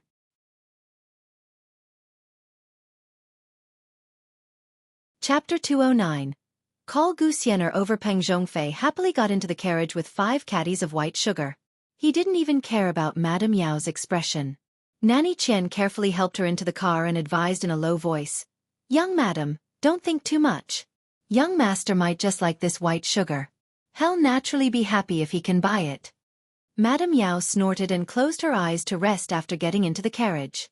She thought of Gu Yundong, a woman who was full of vitality, capable, and beautiful. However, she wasn't master's type. She hadn't fully matured yet, and master liked someone like Concubine Xia. Yes, she was not master's type. Madame Yao thought about it and heaved a sigh of relief. Peng Zhongfei's voice sounded in her ear. "This candy is too little. I'll ask the Gu family's girl later if she can give us more." No matter what, they had a little friendship, right? "She looks better than last time." Madame Yao suddenly opened her eyes. "Master, do you think Miss Gu is quite good-looking?" "Yes," Peng Zhongfei said without looking up. He had only seen her 3 times. The first time, she was a country girl who was dressed in rustic clothes and had a shriveled body. The second time, in Jinxiu restaurant, her expression was much better. She looked energetic, but she looked petty in front of a large group of glamorous young masters. However, looking at her today, if one did not look at her young face, she would look like the wife of a rich family, except for her figure, which was still unattractive. Indeed, it must be because someone was secretly protecting her. Otherwise, how could she have achieved so much in such a short period of time? Madame Yao narrowed her eyes slightly. Nanny Qian, who was beside her, quickly tugged at her. "How did you know Manager Gu?" Madame Yao secretly took a deep breath and asked softly. "Her family." Peng Zhongfei suddenly stopped talking. He couldn't say it. That matter couldn't be leaked. He finally raised his head and glanced at Madame Yao. "Why are you asking this?" "I'm just curious. Shopkeeper Gu doesn't look very old. I heard that she just came here as a refugee. Why does it seem like Master is very familiar with her? Last time, you even asked me to prepare a gift for her house completion celebration. I was just thinking that now that Shopkeeper Gu has opened a shop in the county city, there will be more opportunities to visit her in the future." Peng Zhongfei waved his hand. "Indeed. In the future, take care of her business more and take care of her more.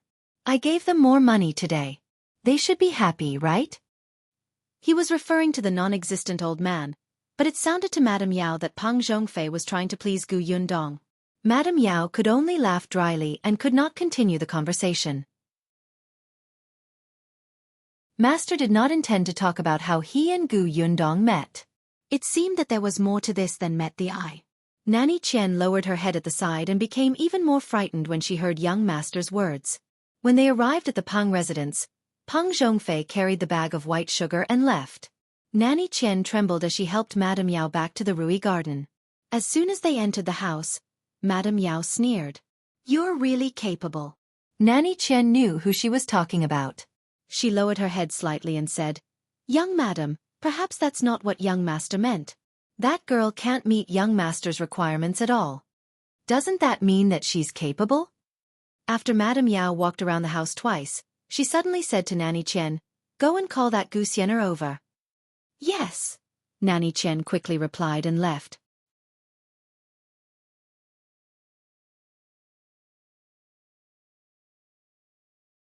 "But why do I feel that Master seems to think highly of her?" "Well," Gu Xian'er thought for a moment and said, "Perhaps something happened between the two of them? Perhaps my cousin helped young Master before? That's why young Master looks at her differently. It might not be a romantic relationship.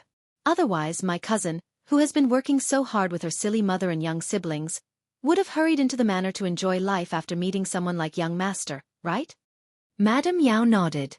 "What you said makes sense. Actually, it's very simple if you want to know what's going on between the two of them," Gu Xian'er said softly. "Tell me."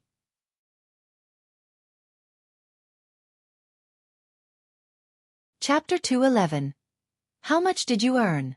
Gu Xian'er said, "Young madam, You can invite my cousin to the residence and ask her personally. Will she answer honestly? Young madam, you're extremely smart. Regardless of whether she answers honestly or not, you will definitely get an answer. Madame Yao took a sip of tea and looked at Gu Xian'er with a faint smile. After a while, she nodded. That makes sense. All right, I understand. You can leave.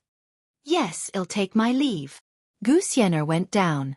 When she walked out of the Rui garden, she couldn't control the excitement on her face. Gu Yundong, oh Gu Yundong, this is the price you have to pay for not helping me. As soon as she left, Nanny Qian approached Madame Yao and whispered, Young madam, this Gu Xian'er simply wants to use you to deal with that girl from the Gu family. After learning a few idioms, she actually tried to flatter her master. Of course I know. She thinks she's so smart, but she only knows how to play tricks. She's just a clown. Madame Yao sneered and looked down on Gu Xian'er. However, I do want to invite shopkeeper Gu to the residence as a guest. Young madam. Madame Yao waved her hand. Gu Xian'er is right. No matter what relationship shopkeeper Gu has with master, I will see something. Besides, I'll only invite her over as a guest and chat with her. As for the rest, isn't Gu Xian'er around? Let them fight. Nanny Qian beamed. Young madam is still the smartest. All right, it's the Laba festival in 2 days. Send the Laba porridge to the Gu family and invite her over as a guest. Yes. Gu Yundong did not know that she had been targeted again. After opening the shop for a day, the white sugar was snatched up in the morning. The other sweets were almost gone. It was only halfway through the afternoon when she closed the door. At noon, Dong Xiaolan brought the 3 children back to Yongfu village with Lu En. She was thinking about the work at the workshop. Although Gu Yundong said that he would still give her a salary for the entire day, Dong Xiaolan felt that she could not help with the shop in the afternoon. It was not good to take the salary for the entire day, so she insisted on going back to work. She went back, but Lu Wei didn't leave. Seeing that the shop was closed, he hurriedly came over. Quick, take a look at how much money we earned today. Gu Yundong glanced at him. You're an outsider. Why should I count the money in front of you? Lu Wei was speechless. Friendship over. Friendship over. He turned around angrily and left. After taking 2 steps, he came back unwillingly. He glared and said, Even if you didn't say it, I could have deduced it. How many caddies of sugar did she sell today and how many candies did she sell? Did she think he was blind? Gu Yundong gave him a thumbs up. Not bad. I thought you were just bragging to others. Turns out you know what you're doing. Lu Wei raised his eyebrows. After all, I'm the young master of the Lu family. All right, hurry up and count. In fact, Gu Yundong already had an idea. After all, the price of white sugar was set there. In addition, almost everyone had 5 caddies today. She even saw some people buy another 5 caddies after buying 5 caddies. There were also many people who bought second-rate sweets. The shopkeepers next door thought that white sugar was too expensive. In addition, those rich young masters had it, so they simply bought second-rate sweets to try. Gu Yundong took out the money box and saw that it was filled with banknotes and silver pieces. She slowly took a deep breath.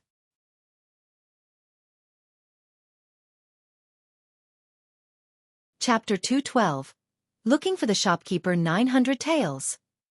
There was actually 900 taels of silver. This white sugar was too profitable. Lu Wei swallowed his saliva.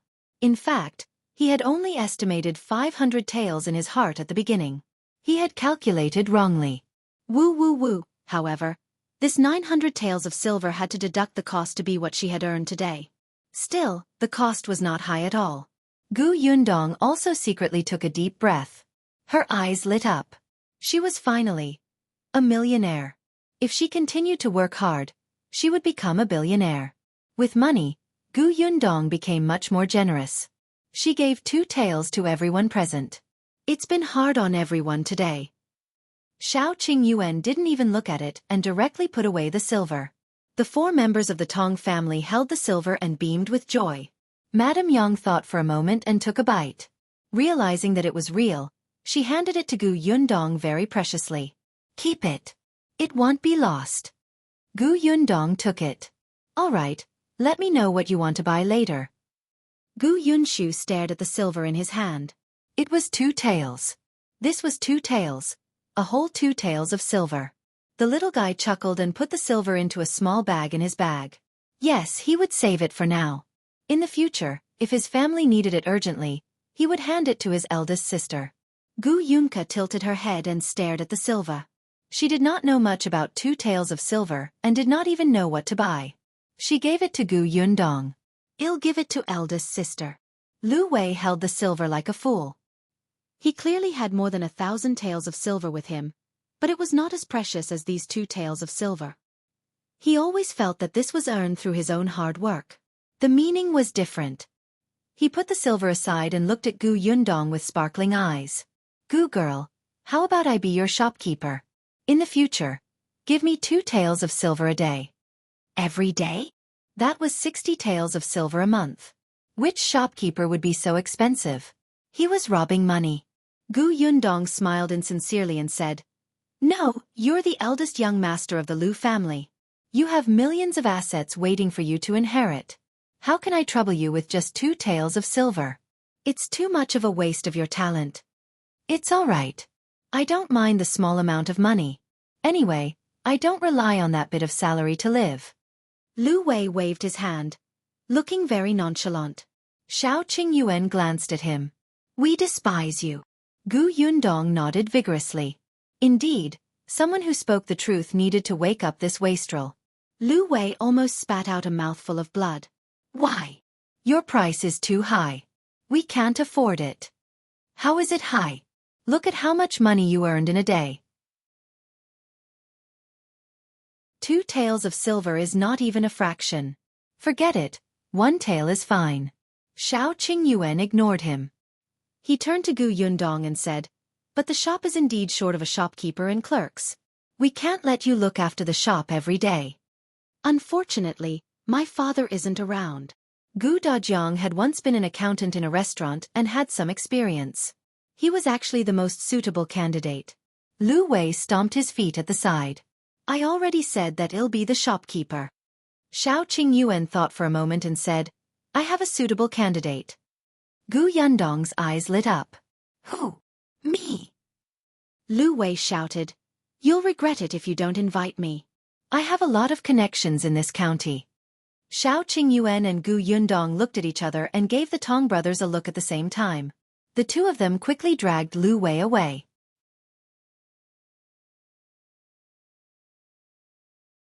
Chapter 213. Deal. Only then did the 2 of them calm down. Qingyuan said, I used to work for an escort agency in town. He had no land in Yongfu village. Other than hunting in the mountains, he went to the county city or prefectural city to do short-term work. That escort agency was not big, and the escorts were only short distance. Most of them were between the prefectural city and the county city. The furthest was between the 2 neighboring prefectural cities. Qingyuan was quite skilled. The head of the escort company really wanted him to stay in the escort company, but he didn't agree. However, he had also helped with 2 short-range escorts and everyone in the escort company knew him. Chief Escort has an elder brother. He used to be the shopkeeper of a large family in the prefectural city. Later on, that old master passed away. His 2 sons fought to the death. In the end, not only did the family collapse, but that shop was also sold. Uncle Zhong returned to the county city. He has nothing to do now. Yundong lowered her eyes and thought for a while. Is this person reliable? Reliable, he replied without hesitation. Yundong nodded. All right, if you say he's reliable, then he's reliable. Then it's him. Qingyuan saw that she trusted him without hesitation, and his heart suddenly swelled. He secretly took a deep breath. I'll go find him now. Okay. It was still early, and the escort agency was not far from here. Qingyuan returned not long after he left. Uncle Zhong was not very old. He looked to be in his 40s and looked very energetic. His family ran an escort agency, and it seemed that he had also practiced martial arts. This was even better. She wasn't afraid of people causing trouble. Zhang Gang had been a shopkeeper for more than 10 years and was a steady person. When he saw that his boss was a little girl in her teens, he was only surprised for a moment. He did not look down on her. Instead, he said with admiration, "Qingyuan told me about it on the way. I really didn't expect such a rare thing to exist in this world. My boss is really capable." He paused for a moment and said, "But you might not know that I used to be a shopkeeper in a cloth shop. The things I sold were different, and I might not be able to meet your requirements. If you're worried, you can let me try to be a shopkeeper for half a month first. If you're not satisfied, feel free to change me." Gu Yundong raised her eyebrows. He knew about the probation period? It won't take half a month. 3 days will be enough. As the saying goes, 1 round is all it takes.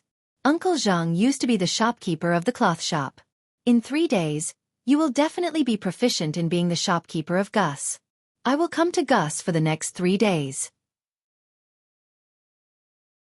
If there's anything you need to know about the shop, you can just ask me. Zhang Gang smiled. The boss thinks highly of me. I, Zheng Gang, will definitely not let you down. As for the monthly salary, it's temporarily set at 5 taels of silver. If you do it well, I will increase it. She had some understanding. The prices and wages in the county city were not comparable to the prefectural city. Most of the shopkeepers here only had 3 to 4 taels of silver a month. Of course, a big restaurant like the Lu family's was different.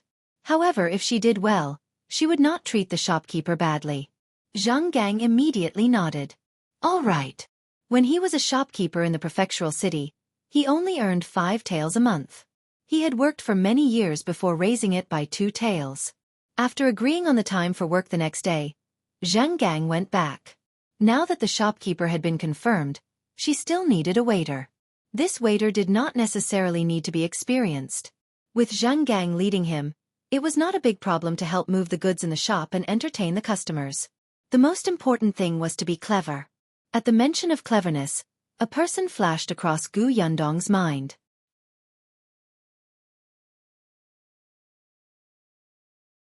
Chapter 214. Zhuangzi. Gu Yundong's mouth twitched at the thought of this person. However, after thinking about it, she still felt that he was the most suitable. Therefore, after returning to the village at night, she went straight to the Shi family. When the parents of the Shi family saw her coming, they were stunned for a moment, thinking that she was looking for them for the matter in the field. Unexpectedly, Gu Yundong was looking for Zhuangzi. Zhuangzi had never been at home, especially recently. He often left after eating in the morning with a few steamed buns and only returned when it was dark. Shi Dashan asked a few times, but he couldn't get anything out of him, so he let him be. In any case, ever since he stopped hanging out with Hu Liang, there had been no rumors of him sneaking around. The corners of Gu Yundong's mouth twitched. She could roughly guess where Zhuangzi had gone. However, before she could look for him, Lan Hua said, "I know where my brother is. I'll go look for him." With that, Lan Hua ran off. Gu Yundong could only continue to wait at the Shi residence. Sure enough, not long after, Zhuangzi ran back while panting. "Miss Gu, why are you looking for me?" He had been working hard recently. Although Gu Yundong had not told him to keep an eye on Zhao Dafa, he felt that Madame Feng and Zhao Dafa must have something going on. He wanted to find out about their affair no matter what. Therefore, other than spying on Madame Feng and her daughter, he also had to visit Zhao Dafa from time to time. He was so busy that he didn't even have time to eat.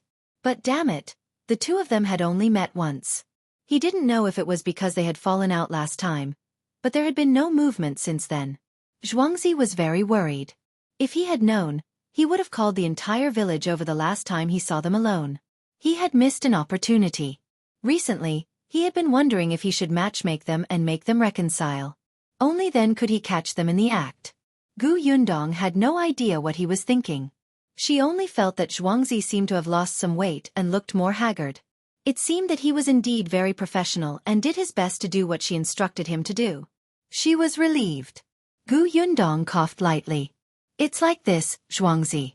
I opened a shop in the county city and I want to find a smart shop assistant. Are you willing to go?" What? Not only Zhuangzi, but the other 3 members of the Shi family widened their eyes. Especially Shi Dashan and his wife. Their faces were filled with disbelief. They had never thought that their son, who was always away from home and hated by the entire village, would one day be personally invited to be a shop assistant. Zhuangzi was also stunned. He blinked and wondered if he had heard wrongly. I've been invited to work as a shop assistant? How could a rotten person like him, who couldn't even be a short-term worker when he went to town, become a shop assistant? For some reason, he felt like crying. Zhuangzi turned around abruptly and wiped his face forcefully with his sleeve. Gu Yundong laughed. What's wrong? Are you unwilling? Yes, of course. Zhuangzi immediately turned around. His eyes were still a little red, but he hurriedly nodded. The Shi couple and Lan Huar nodded vigorously. He's willing. Well, the salary is 1 tael a month for the time being. If you do well, we will increase it. If you agree, you can follow me to the county tomorrow. There's a courtyard there that you can stay in.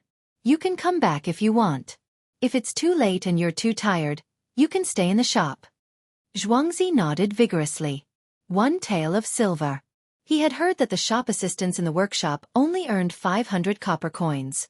Actually, he also wanted to go to the workshop, but Gu Yundong wanted honest and reliable people. He admitted that he was not. Besides, he still had to keep an eye on Madame Feng and Zhao Dafa. At the thought of this, Zhuangzi suddenly reacted. Then Madame Feng.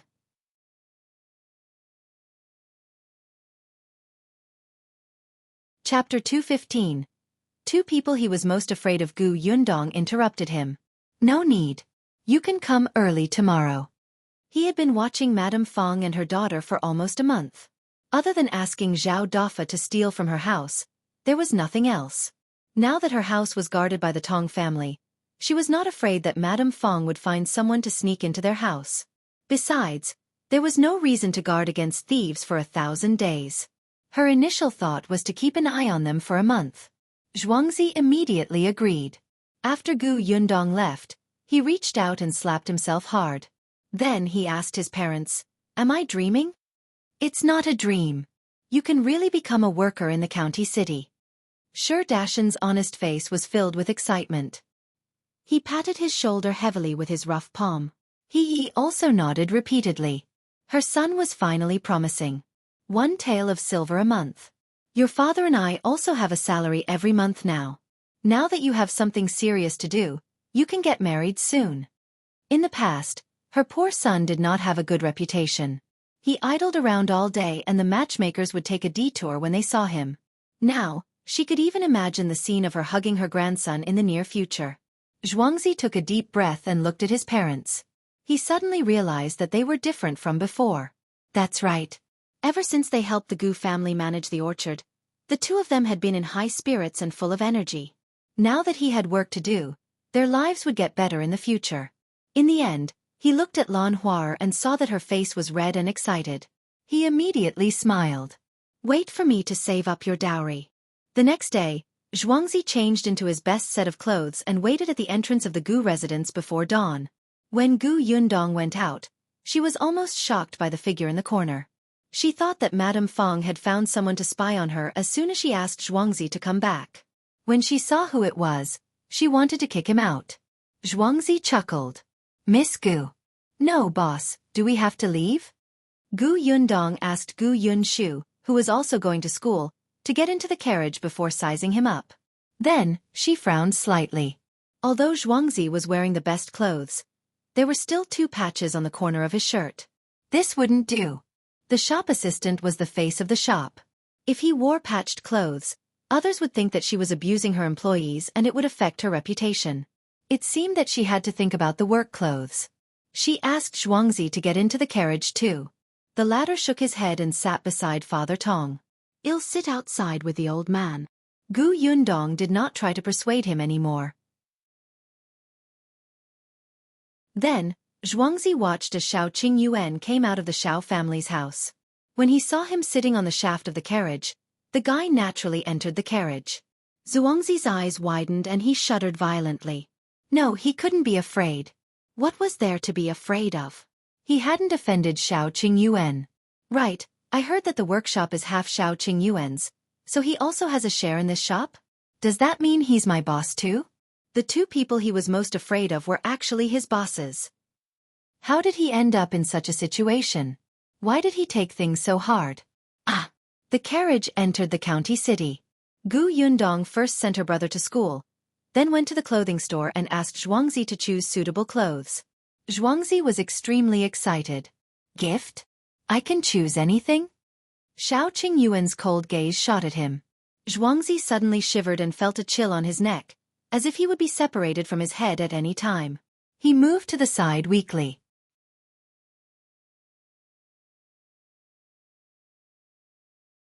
Chapter 216. Uninvited guest. Gu Yundong glared at him. Dream on. Do you want to choose silk? Just choose something that looks clean, neat, warm, and without patches. Zhuangzi nodded, but he was still very happy. At least he had new clothes to wear. Seeing that he had gone to choose, Gu Yundong said to Shao Qingyuan, help shopkeeper Zhang choose a set too. Since Zhuangzi has been given work clothes, it doesn't make sense that the shopkeeper doesn't have them. See which one is suitable. Work clothes. Shao Qingyuan's expression softened. Yes. Gu Yundong pointed at Zhuangzi. We can't let him wear those clothes to entertain the guests, right? Treat it as a benefit in our shop. Our shop? Shao Qingyuan's expression brightened. All right, I'll choose. The clothes given to the shopkeeper were definitely different from the shop assistants. Shao Qingyuan estimated Zhang Gang's figure and quickly chose a set for him. Zhuangzi returned very quickly. He was still a little apprehensive, but seeing that Gu Yundong had no objections and readily paid, he became happy again. When they arrived at the shop, Zhang Gang was already waiting there. Gu Yundong asked him to take Zhuangzi to tidy up the counter while she went to the backyard and opened one of the rooms. After a while, she let them in to move the inventory here. Actually, there was no stock at all. She had just taken it out of her spatial storage. There was no one guarding the shop. How could she dare to leave it here? In the future, she planned to send someone to deliver it every day, so her family might need to buy a mule cart. After arranging the goods, Gu Yundong opened the door. The guests outside the door had arrived early. How could 5 caddies of white sugar be enough yesterday? This morning, they had sent the servants to buy it. Even some of the owners in the surrounding shops wanted it. After all, Zhang Gang had many years of work experience. At first, he was not used to it, but after a while, he was at ease and quickly got to work. Zhuangzi was inexperienced, but he was indeed quite smart and full of energy. He worked very hard in his studies and welcomed people with a smile the entire day. Although the smile at the beginning made Gu Yundong feel that it was very wretched. In addition, with Shao Qingyuan holding the fort, the order was still very stable today. Gu Yundong knew that there would definitely be a lot of customers for white sugar during the first 3 days. Some people would repeatedly buy a few more kilograms, or give them away, or sell them in the prefectural city. Gu Yundong could not care less. The amount she produced was limited, and it was only a small matter. The imperial court was the main force, and they did not care about her small amount of candy. After a busy day, Gu Yundong was quite satisfied with Zhang Gang and Zhuangzi. However, during lunch, she saw Zhuangzi take out 2 hard and cold pancakes from his pocket and her eyebrows could not help but twitch. There was a kitchen in the backyard of the shop. Gu Yundong could just let them use it. Surprisingly, Zhuangzi actually knew how to cook. Although it was average, he would not starve to death. Gu Yundong thought for a moment and gave them an extra 500 copper coins to buy the ingredients and cook for themselves. It could be considered free lunch. 500 copper coins was completely enough. Zhuangzi was extremely excited, and so was Zhang Gang. He had originally asked his wife to deliver lunch to him every day. The next day was the Laba festival. Gu Yundong asked the Tong family's mother-in-law and daughter-in-law to make a large pot of Laba porridge for the holiday. She also planned to go to the shop and stay for half a day before coming back. Zhang Gang and Zhuangzi were basically fine. However, just as she was about to go home, an uninvited guest came to the shop.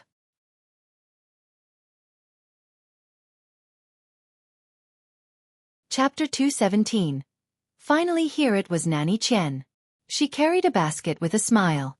This is Laba porridge. Young madam asked me to send it over. Miss Gu has just arrived in Fengkai County. You can try our local Laba porridge and see if it's any different from yours. Gu Yundong was a little surprised. Why did Madame Yao send her Laba porridge? However, Nanny Qian quickly resolved her doubts. Young Madam said that she came to Gus with young Master to celebrate Miss Gus opening a few days ago. She hit it off with Miss at first sight. Unfortunately, there were many guests that day and business was booming. Miss was busy, so our young Madam didn't have the chance to talk to Mississippi. As Nanny Chen spoke, she took out an invitation. Seeing that Miss' shop has stabilized over the past few days, young Madam wants to invite Miss into the residence as a guest. Coincidentally, there's a plum garden in the Peng residence. At this time of the year, the plum blossoms are blooming. Young Madam sent me over to send Miss an invitation. Please don't decline. Huh? Gu Yundong asked. Guest? Invite her to the Peng residence to admire the plum blossoms? No. She didn't have any romantic cells in her. She was a vulgar person who only wanted to earn money every day, and didn't have time to admire the flowers. She had no intention of interacting with Madame Yao. Gu Yundong wanted to refuse, but Nanny Chen seemed to have seen through her intentions and added, Miss Gus' cousin, Gu Xian'er, also misses you quite a lot. It's just that it's not convenient for her to come out at will now. Miss Gu, you can go and visit her and catch up with her. Gu Yundong swallowed his words. She knew it. She hated it when these rich families beat around the bush. Couldn't you just use Gu Xian'er's name to look for her? Gu Yundong accepted the laba porridge and invitation. Your young madam is so sincere in inviting me. I'll definitely go. Thank you. Nanny Chen's mission was completed, and her smile became more sincere. Then I'll go back first. Miss, no need to see me off. Gu Yundong smiled. Seeing that she had left, Zhuangzi came over. Boss, our shop is too popular. Even the Peng family has sent you laba porridge. He had truly felt the business of the past 2 days. If not for the purchase quota, their sugar might have been sold out the moment the shop opened. Gu Yundong held the invitation card in her hand and handed the laba porridge to Zhuangzi.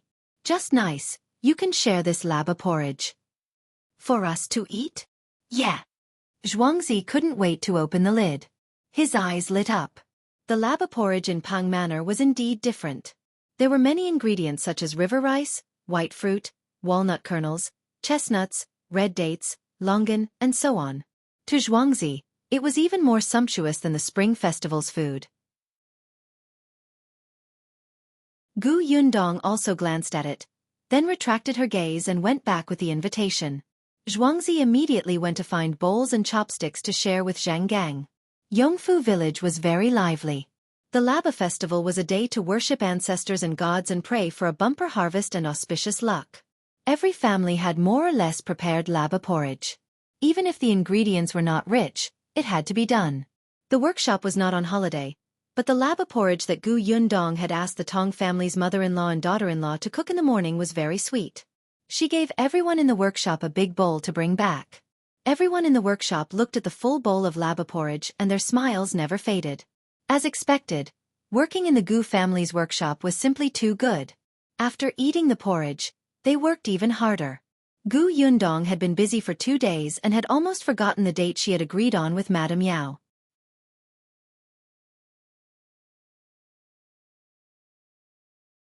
Chapter 218. Going to the Peng residence again this morning, Gu Yundong instructed Shao Qingyuan on some matters in his workshop and planned to go straight to the county city.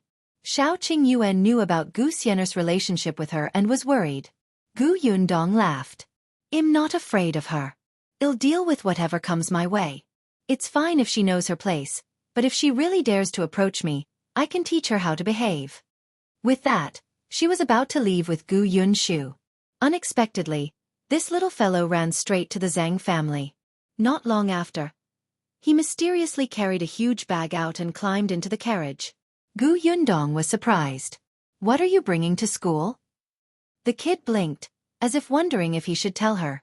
Gu Yundong sighed. You've grown up and have secrets with eldest sister. Sigh, I'm sad. With a whoosh, Gu Yunshu immediately tore open the bag and pushed it in front of her. Gu Yundong's heartbroken expression disappeared in a second. She lowered her head and picked up the school bag on the bag. She looked up at Gu Yunshu. The latter was still surprised by the speed at which his eldest sister's expression changed. He looked conflicted. 1, 2, 3, 4. 4. Are you very short of school bags? Gu Yunshu was taken aback and quickly shook her head. No, no. These are for the other classmates in my school. As he spoke, he covered his mouth and laughed. On the first day I went to school, the other students liked my school bag very much and asked me who made it and wanted to buy it. I asked Aunt for help. A school bag costs 2 copper coins. I'll give Aunt 90 copper coins and I'll collect some intermediate fees. I have 40 copper coins now. In the future, when eldest sister doesn't have enough money, I'll give everything to you. Gu Yundong's eyes widened. F*CK, he actually knew how to do business at such a young age? He knew how to collect the intermediate fee and save money for her? How could there be such a sensible child? Gu Yundong rubbed his little head fiercely. Gu Yunshu shook his head and thought that she was angry. He quickly explained, I told the teacher and he agreed. However, there are very few students in our school. Some students come from poor families, so they did not buy anything. These 4 people are very rich. I don't charge much. They also gave me the fabric themselves. Aunt was very happy. I told Aunt not to tell you. Gu Yundong carried the child over. I'm not angry. I'm very happy with your actions. In the future, when you encounter such things, remember to tell the teacher in advance, okay? The intermediate fee he charged was not high. Dong Xiaolan could earn 360 copper coins from 4 school bags, which was also a help to her family. When Gu Yunshu heard what she said, he hurriedly nodded. Yes, I told Auntie to make it better. They're even sturdier than mine. I also asked my classmates for their opinions. I did everything I could. The 2 of them chatted as the carriage entered the county city. She sent Gu Yunshu to school. When she saw him running away happily with his bag, she turned the carriage around and went to the Peng residence. Nanny Chen was already waiting at the door. When she saw her, she quickly welcomed her. Miss, you're here. Please come in. Young madam has been talking about you since early in the morning and instructed me to wait here. As she spoke, she took a few more glances at her. Seeing that her hands were empty, she could not help but purse her lips. Those who came from the countryside were from the countryside. Who would come to visit without any gifts? She led Gu Yundong all the way to the Rui Garden. As expected, Madame Yao was waiting for her at the door, looking expectant and happy.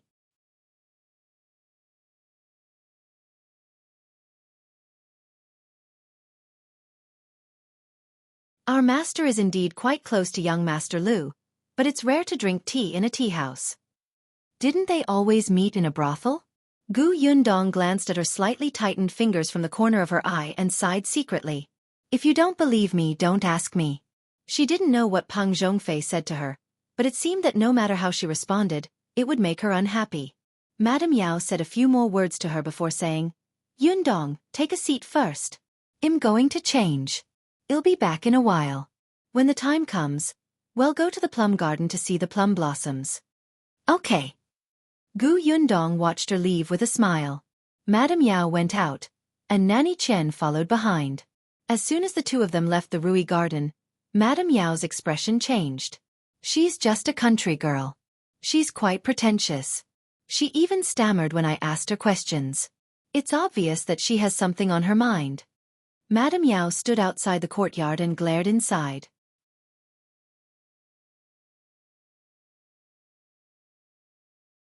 Chapter 220.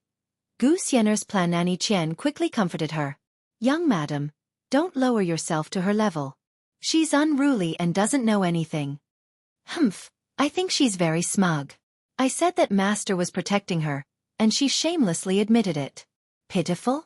Concubine Xia also said that she was pitiful back then, but in the end, she was brought into the residence by young master. Is she hinting to me that she will enter the residence one day?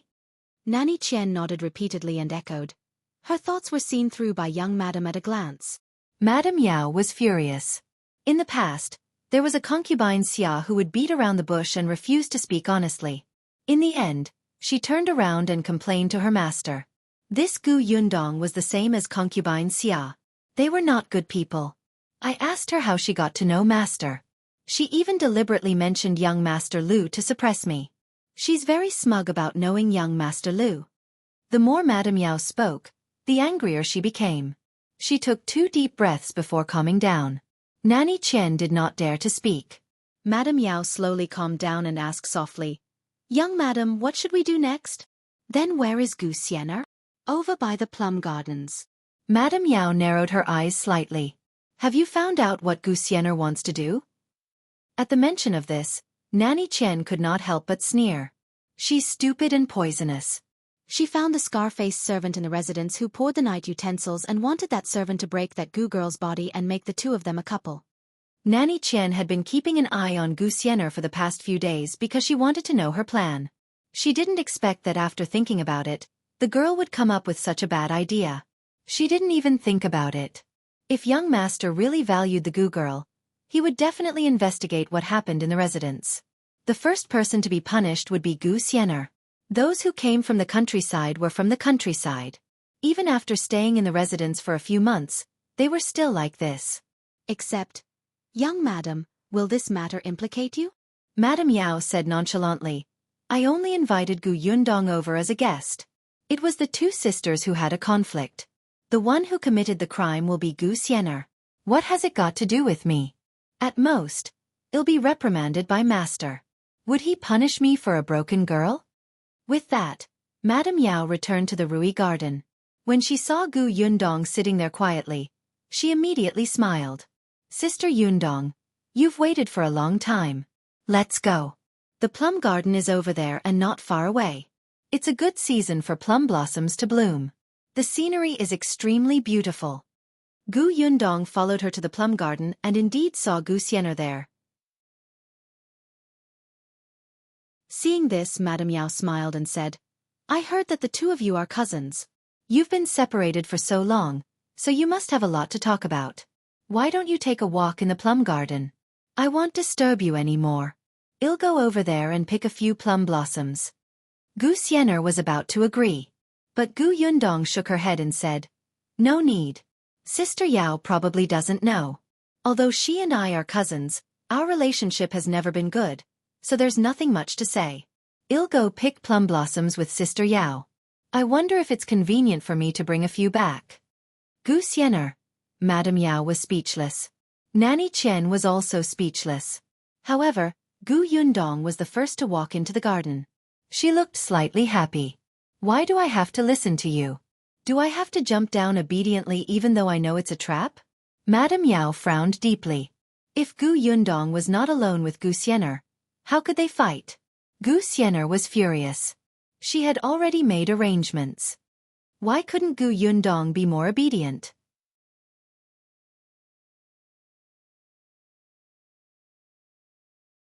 Chapter 221. Peng Zhong is here. The 4 of them had different thoughts and could only walk into the plum garden together. Gu Yundong quite liked this place. The Peng family was indeed rich and imposing. They had actually opened up such a large plum garden. In the future, when she had money, she would also get a plum garden or peach blossom forest. It would definitely be very comfortable. Madame Yao was not in the mood to admire the flowers behind her. From the corner of her eye, she saw Xian'er, who was far behind. She could not help but feel angry. What a useless thing. As she was thinking, she suddenly saw her maid, Zhongzi, rush over from behind. She did not look too good. Madame Yao stopped in her tracks. Zhongzi whispered into her ear, "Young madam, young master heard that Miss Gu was here and insisted on coming over. We couldn't stop him." Madame Yao's expression suddenly turned ugly. "Didn't you say that he left early in the morning?" "He just came back." Zhongzi lowered her voice. When Miss Gu came over, she happened to be seen by a servant in young master's courtyard. Young master immediately knew when he returned. He didn't even return to the courtyard and came straight here. Madame Yao glanced at Gu Yundong with a dark expression. Master indeed treated her differently. She secretly took a deep breath, squeezed out a smile and said to Gu Yundong, "Sister Yundong, master is here. I'll go and say a few words. I'll be back soon." "Peng Zhongfei is here?" Before Gu Yundong could reply, Madame Yao had already left in a hurry. After a while, the sound of voices could be heard. It was not far away, and one could vaguely hear Peng Zhongfei's raised pitch. Why did it sound like they were about to quarrel? Gu Yundong thought about it and did not go over. She waited quietly for a moment. On the other side, Madame Yao almost quarreled with Peng Zhongfei. As soon as she left the plum garden, she saw her master standing in the pavilion and looking over. She tried her best to suppress the anger in her heart and squeezed out a smile to welcome him. When Peng Zhongfei saw that she was alone, he frowned and asked, "Where's the Gu girl? Didn't they say she was here?" Madame Yao closed her eyes slightly and reminded herself that her master had always been like this. She was already used to it. "Master, don't scare my esteemed guest. Look at how travel-worn you are. You should go back and tidy up first. Sister Yundong will be having lunch here. If you have anything to say it later." Peng Zhongfei did not want to wait. He happened to have something urgent to talk to Gu Yundong at the moment, and did not have the patience to return to his courtyard. Besides, wasn't he quite neat and clean? Hence he waved his hand and said to Madame Yao, "Since the Gu family's girl is having lunch at home, go tell the kitchen to make some delicious food. Draft the menu yourself. I have something to discuss with the Gu family's girl." Madame Yao could not hold the smile on her face at all. Just as she was about to retort, Nanny Chen suddenly tugged at her. "Young madam, young master must have something to discuss with Shopkeeper Gu. Let's get the kitchen to make a few dishes from Shopkeeper Gu's hometown for the guests to try." "That's right. Go ahead." Peng Zhongfei waved his hand. Madame Yao received Nanny Chen's signal and could only leave the plum garden with her hand in hers. As soon as she went out, she said unhappily, "Why did you ask me to come out? They're left alone. Young madam, isn't this just nice? Let's keep Gu Xian'er here too. We'll find an excuse to lure young master out later so that Gu Xian'er can make a move. In that case, if anything happens to Gu Yundong, young master can't blame you." Madame Yao thought about it and agreed. If something happened to Gu Yundong right under master's nose, would master blame her for not entertaining the guest well?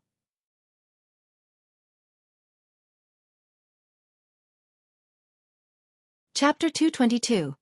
Gu Xian'er takes action. Madame Yao smiled and asked Yunshu to come over.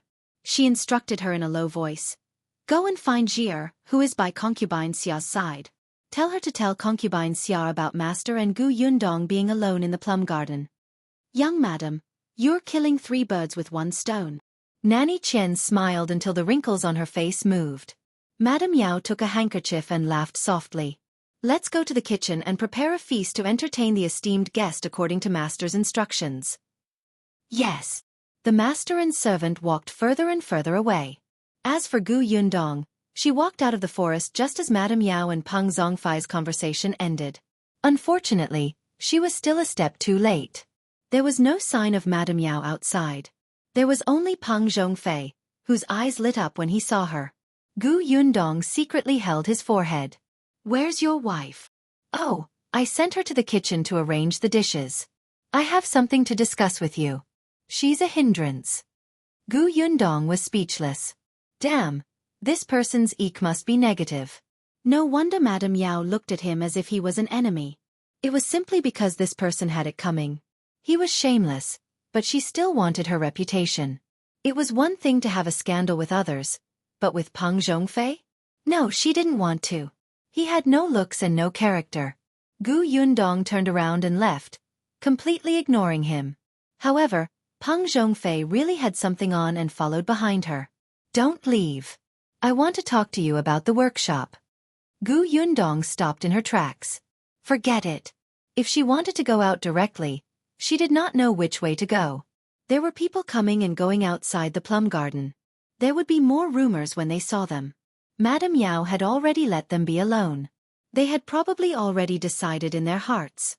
She simply walked to the pavilion and sat down. Peng Zhongfei immediately sat opposite her.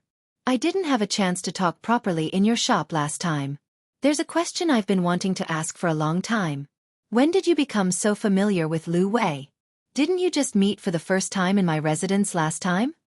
Gu Yundong suddenly sat up straight. Was he suspecting what had happened last time? She looked up at Peng Zhongfei and met his sincere gaze. Then she confirmed that he was just really curious.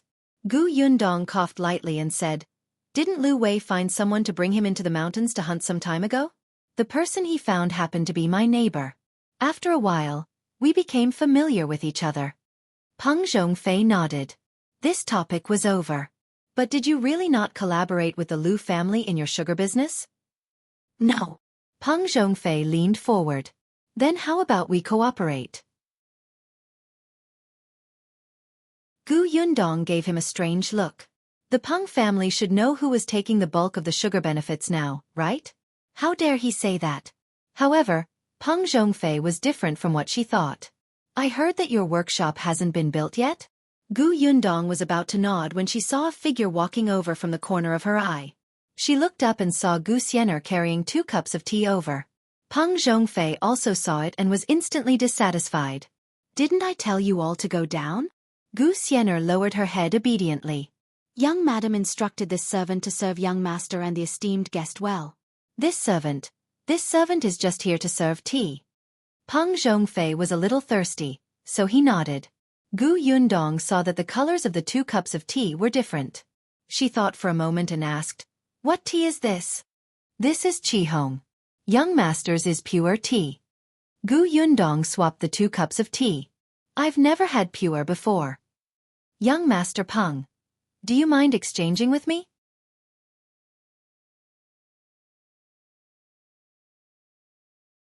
Chapter 223:1 Advise you to be a human. Peng Zhongfei didn't care at all. What's wrong with that?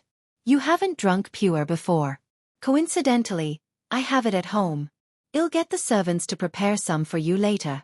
You can take it back and drink it slowly. Gu Yundong thanked him and picked up the cup of pure tea.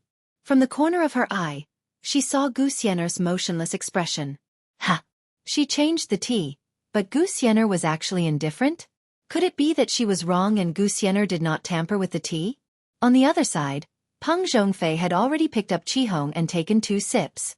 Gu Yundong also covered the tea with her sleeves and poured all the tea into the space. Gu Xian'er was satisfied and left with a smile. Gu Yundong narrowed her eyes slightly. Gu Xian'er must have done something, but she did not seem to mind that the 2 of them had changed teacups. Then there was only one possibility. There was something wrong with both cups of tea. With Gu Xian'er's guts, she definitely wouldn't dare to harm Peng Zhongfei. There shouldn't be anything in the tea that would harm his life.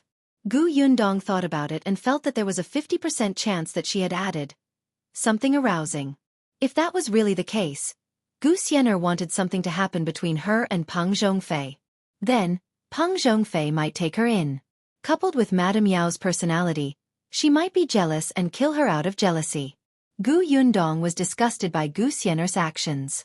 However, there was one thing that she could not figure out. Did Madame Yao know about Gu Xian'er's plan? What are you thinking about? I'm talking to you. Peng Zhongfei's irritable voice sounded in her ears. Gu Yundong suddenly came back to her senses. Oh, are you asking me about the workshop? I'm listening. Our workshop has indeed not been built yet. What do you mean by cooperating with me? Peng Zhongfei was slightly satisfied. Then he said mysteriously, "Your workshop hasn't been built yet.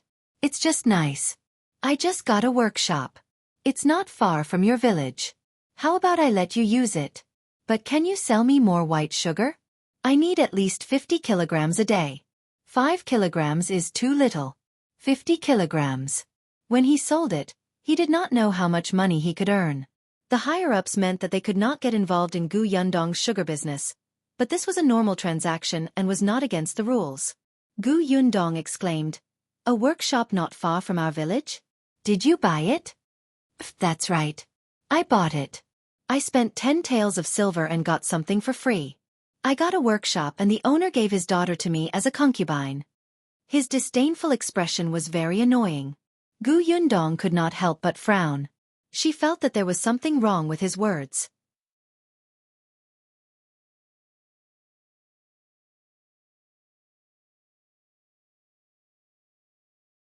Chapter 224. Returning you a concubine. The maidservant trembled. She was a little afraid of Peng Zhongfei and quickly ran away. Peng Zhongfei took a deep breath and almost fell down the stairs. He thought that his guilty conscience had caused his limbs to go limp. However, after taking a few steps, even her eyes were a little blurry, and her breathing became hurried. When they reached the entrance of the plum garden, Gu Xian'er ran out of nowhere. "Young master, are you all right? I'll help you back to your room to rest." Peng Zhongfei nodded randomly. He also realized that something was wrong with himself. However, he felt that this must be the old man in the sky punishing him. He was so afraid that he was about to die.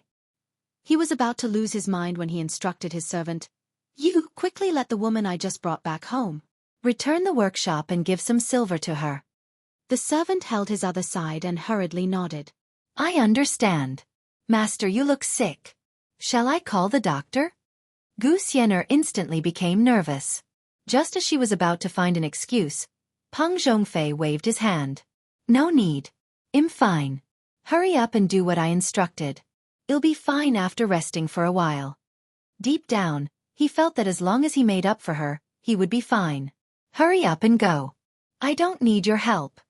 The servant could only let go and instruct Xian'er to take good care of the young master before running away in a hurry. Xian'er heaved a sigh of relief and quickly brought Peng Zhongfei to a house near the plum garden. After placing him on the bed, she hurriedly returned to the plum garden. Gu Yundong had actually seen the situation on Peng Zhongfei's side from afar. When she saw Xian'er return, her guess was 70 to 80% confirmed. She immediately leaned against the pillar at the side and panted, her fingers trembling slightly. Xian'er's face lit up. The plan had succeeded. Without another word, she helped Gu Yundong up. Seeing that she wanted to push her away, she hurriedly said, "Cousin, I know you don't like me, but look at you. You can't even walk now. I'm afraid you're not feeling well. Let me help you to rest and get a doctor for you." As she spoke, she pulled her forward roughly. Gu Yundong simply put her weight on Xian'er and let the girl take her to the house where Peng Zhongfei was previously. Seeing that Peng Zhongfei had already started to strip, Gu Yundong completely understood Xian'er's plan. "Cousin, enjoy it slowly." Xian'er finally smiled sinisterly and threw Gu Yundong onto the bed. However, just as she was about to turn around and leave, she suddenly felt a pain in her back shoulder. Then, her body slowly fell back and she lost consciousness. Gu Yundong parted ways with her. She clapped her hands and tidied her clothes. Without even looking at Peng Zhongfei, who had already pounced on Xian'er, she strode out of the room. "Since it's enjoyment, I'll leave it to you." Didn't Peng Zhongfei lack a concubine? She had to return one to him. He should be grateful to her. She just didn't know how Xian'er would face Madame Yao's anger and concubine Xia's methods after becoming the Peng family's concubine. Gu Yundong returned to the plum garden and started to pluck the branches excitedly. When she came out with a large bouquet of plum blossoms, Madame Yao still had not returned. She smiled. She really did not understand what Madame Yao was thinking. However, just as she reached the pavilion, a short man in servant clothes with a scar on his face and a wretched smile walked over.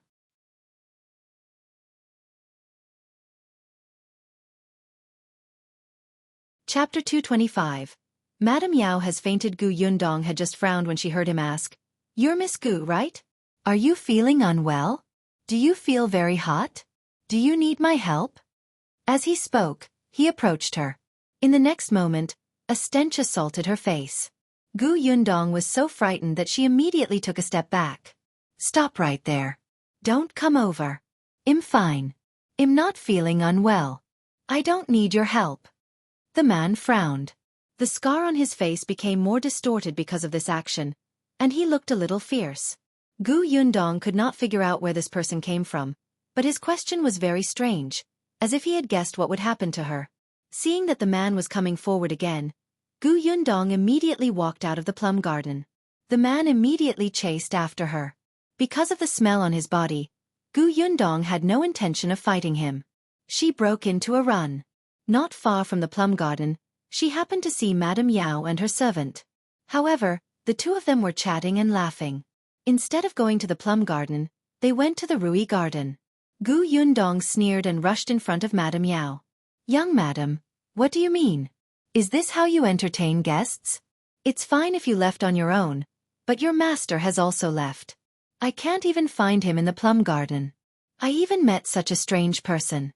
It's fine if he stinks, but his brain isn't clear, and his words are incoherent. Young madam, even if you don't like me, you don't have to disgust me like this. Since I'm not welcome here, I'll go back now. I didn't even want to come." Madame Yao was shocked by the person who rushed in front of her. Before she could see clearly, she was shocked by her crackling sound and took a step back. When she finally understood what Gu Yundong meant, Gu Yundong had already flicked her sleeves and left. Madame Yao blinked and looked at her departing back. Then, she looked at the servant with a scar on his face. At this moment, this person had already slipped away. MDM Yao suddenly came back to her senses and quickly pointed at Nanny Qian. "Quick, get her back. I'll chase her now." Nanny Qian was also a little confused and chased after Gu Yundong. Madame Yao paced around for a while before she looked puzzled. What's going on? Didn't Gu Xian'er have a plan? Why did Gu Yundong run out? Can't that servant even stop a person? Nanny Qian returned very quickly. With her old arms and legs, and she was already left behind. How could she catch up? When she ran out of the door, she was already gone. The more Madame Yao thought about it, the more she felt that something was wrong. She felt that something had vaguely exceeded her plan. She could not care less about Gu Yundong and hurriedly said to Nanny Qian, "Let's go to the plum garden to take a look." Nanny Qian was also worried. The two of them went to the plum garden. Before they entered, they saw a few servants surrounding the house not far away and pointing at it. Madame Yao's eyelids twitched as she rushed over. The voice inside was too familiar. Who else could it be other than Peng Zhongfei? Madame Yao almost fainted. Nanny Qian quickly asked the other servants to leave and pushed open the door herself. The room was in a mess. When she saw the people inside clearly, Madame Yao couldn't breathe and really fainted. Nanny Qian panicked, and the Peng residents instantly fell into chaos. Gu Yundong did not care about them. As soon as she left the Peng residence, she hurriedly got into the carriage and saw an unexpected person sitting inside. "Why are you here?"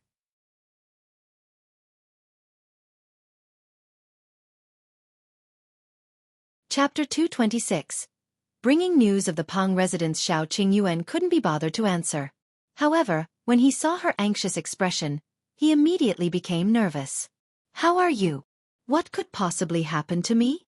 Then why did you?" It was as if someone was chasing after her. Gu Yundong waved her hand. "I'm not the one in trouble. Don't worry. We'll just watch the show from now on." She didn't ask why Shao Qingyuan was here anymore. She felt that it might not be good to ask too much. However, it was undeniable that there was an indescribable joy in her heart. Seeing that she was indeed fine, Shao Qingyuan heaved a sigh of relief and changed the topic. "Do you want to go to the shop to take a look?" "Go ahead." She was in a good mood. Now that something like this had happened to Gu Xian'er, it was no longer a problem. The carriage drove in the direction of the shop. Only then did she realize that the streets were much livelier than before. All kinds of New Year goods had already been placed. There was a folk song circulating in old Beijing. "Children, children, don't be greedy. After Laba, it will be the new year." It seemed like everyone was already preparing for the new year. Gu Yundong thought of the villagers in the workshop. She turned to Shao Qingyuan and said, "The workers can only take 5 days off for the new year at most. I'm wondering if we should distribute some New Year goods to everyone. When we recruit people in the future, there will be more people who will sign up." Shao Qingyuan nodded. "When the time comes, we can buy some meat and some cloth. It's not good to give too much in the first year. It'll easily raise their appetite. If we give them too little in the future, they'll complain." Gu Yundong thought so too. When she earned more money in the future, she would slowly increase the benefits. The two of them discussed how much they should pay as they spoke. When they arrived at the shop, they saw Zhuangzi sending a customer out with a smile. He looked energetic. It seemed that he had been very happy as a shop assistant recently. When Zhang Gang saw her coming over, he consciously told her about the situation in the shop and showed her the account book. Gu Yundong's eyes gradually brightened when she saw that the business in the shop was thriving. With the money, she planned to look for Gu Dajiang after the new year and visit Qingyuan prefecture first. In the following days, Gu Yundong became even busier. This was the first year since she arrived at Yongfu village. It was also the first year since she left the old Gu family and took charge. It was also the first year when she had money to buy New Year goods. Gu Yundong had bought everything early and even asked Gu Yunshu to ask Qin Wenjing for a few couplets. She even made 2 sets of new clothes for her family, including Shao Qingyuan. Yes, The Tong family also each had a set. The entire family was overjoyed and worked even harder. Gu Yundong was very satisfied with the Tong family. She thought that her business would definitely expand in the future, so she had the intention to train the Tong family. Hence, after finishing her work and eating, she would get Gu Yunshu to teach everyone how to read. Gu Yunshu clearly liked being a little teacher. His adult-like behavior amused Gu Yundong. The Tong family was even more excited. It was very rare for servants to be able to read. Therefore, even though they had been busy for the entire day, they did not slack off at all when they studied. To Gu Yundong's surprise, the one who had learned the best was the second son of the Tong family, the man who had never remarried and had almost no presents. She did not go to the Peng residence again, but she had agreed to watch the show. Naturally, she asked someone to pay attention to the commotion there. The best candidate was Lu Wei. After all, he was also a gossip. On the 23rd day, Lu Wei lived up to her expectations and brought her the aftermath of what happened that day, as well as Gu Xian'er's end.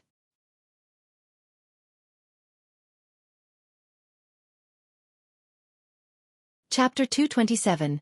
Gu Xian'er's end. It was said that after Madame Yao fainted that day, she was actually found to be pregnant.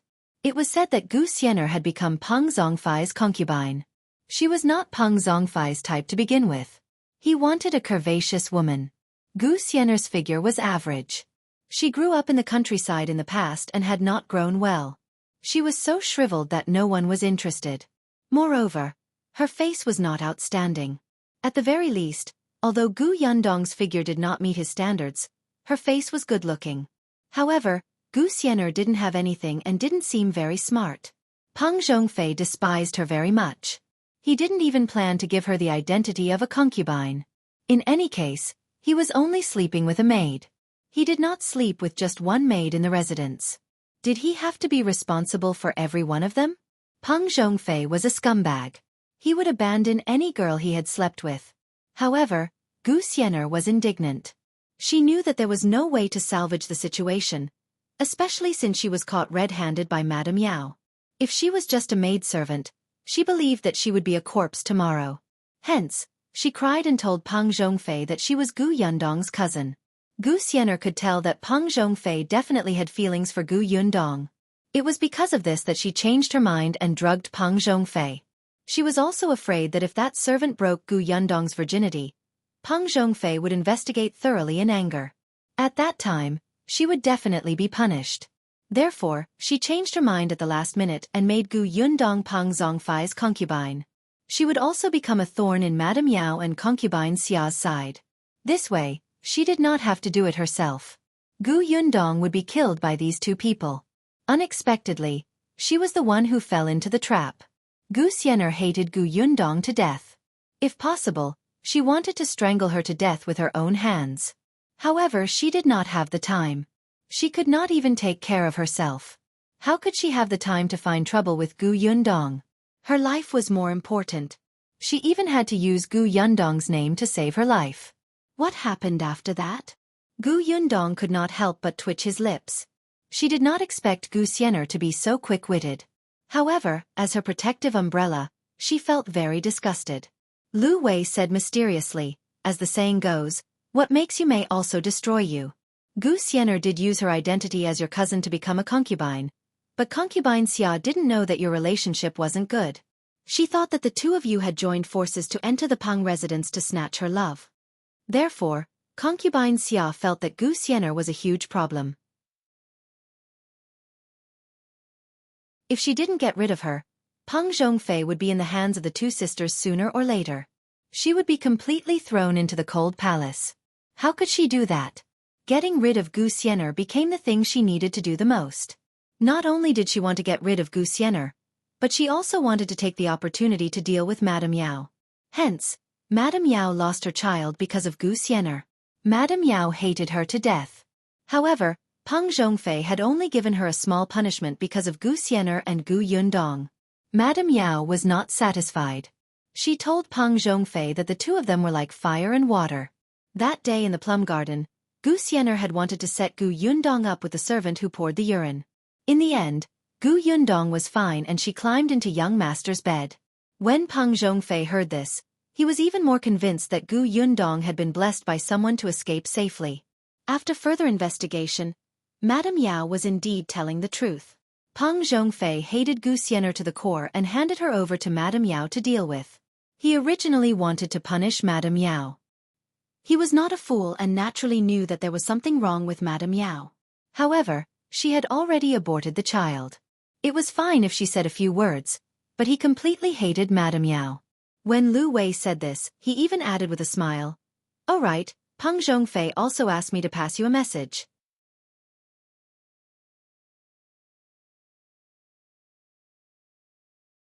Chapter 228. New Year's Goods, What? Cough. He said that he was quite sorry that you had encountered such a thing in his residence. Lu Wei coughed lightly and said with a smile, "Strange, why didn't he come to tell you personally? What else could it be? He must be afraid of her. What if he was unlucky again?" Gu Yundong sighed deeply about the Peng family. In that case, Concubine Xia has become the biggest winner. Isn't that so? Lu Wei recalled the whole story and couldn't help but tremble. These women's methods are too terrifying. Fortunately, his father was a good person and there was no such mess in the family. Otherwise, with his innocent personality, he might not live past 3 years old. Shao Qingyuan glanced at him from the corner of his eye. No one knew who he was talking to. So, one wife is enough. Lu Wei nodded in agreement. Yes, that makes sense. I won't go to brothels in the future. This awareness was quite high. Could he bear to? After knowing about the Peng family, Gu Yundong began to focus on preparing for the new year. 23. Prepare sweet candies. 24. House cleaning day. 25. Fried tofu. 26. Stewed white meat. 27. Kill the rooster. 28. Prepare the flour. 29. Steamed buns. Although Gu Yundong did not strictly prepare these according to the folk songs, she was indeed busy every day. In the afternoon of the 29th, she asked the eldest son of the Tong family to push the cart to the Lu family's courtyard. The villagers in the workshop were very diligent and efficient. They had already received a month's salary. 500 copper coins was not a small sum. When they saw the money, they were even more motivated. When Gu Yundong entered the courtyard, someone immediately saw her. "Boss, why are you here?" "It's the holidays tomorrow, so I have to give you guys New Year's goods so that everyone can have a good new year." Gu Yundong smiled. Everyone was diligent, and she was happy to distribute the New Year goods. Everyone was stunned. They stopped what they were doing and looked at her in surprise. There's New Year's goods?" "That's right. Why is it so good? We've been paid and you're still giving out New Year goods?" As he spoke, Father Tong had already pushed the cart in. Seeing that it was filled with many things, everyone present could not help but gasp. It was one thing to give out New Year goods, but why did she give out so many? Everyone became excited and couldn't help but glance at the cart. This was especially true for people from poor families. Although they received a month's salary, their families had many urgent needs. How could they have the ability to buy anything good? They wished they could come to work during the new year and show off their hard work.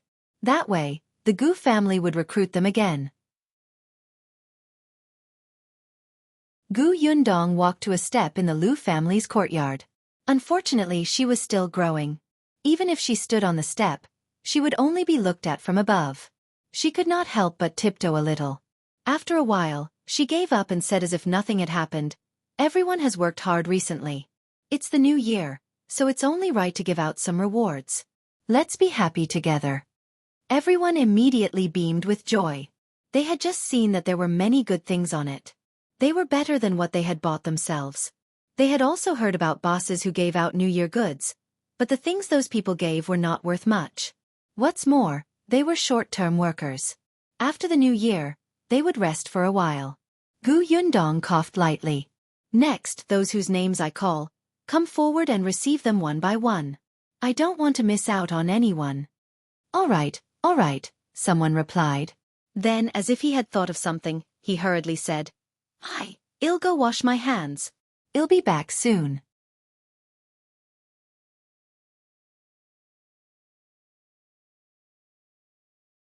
Chapter 229. Come back. Seeing this, The others also looked at their sticky and black hands and quickly turned to run. Gu Yundong was carrying the first batch of New Year goods. Before she could hand it over, everyone in front of her had already run away. Father Tong, who was standing behind her, held back his laughter.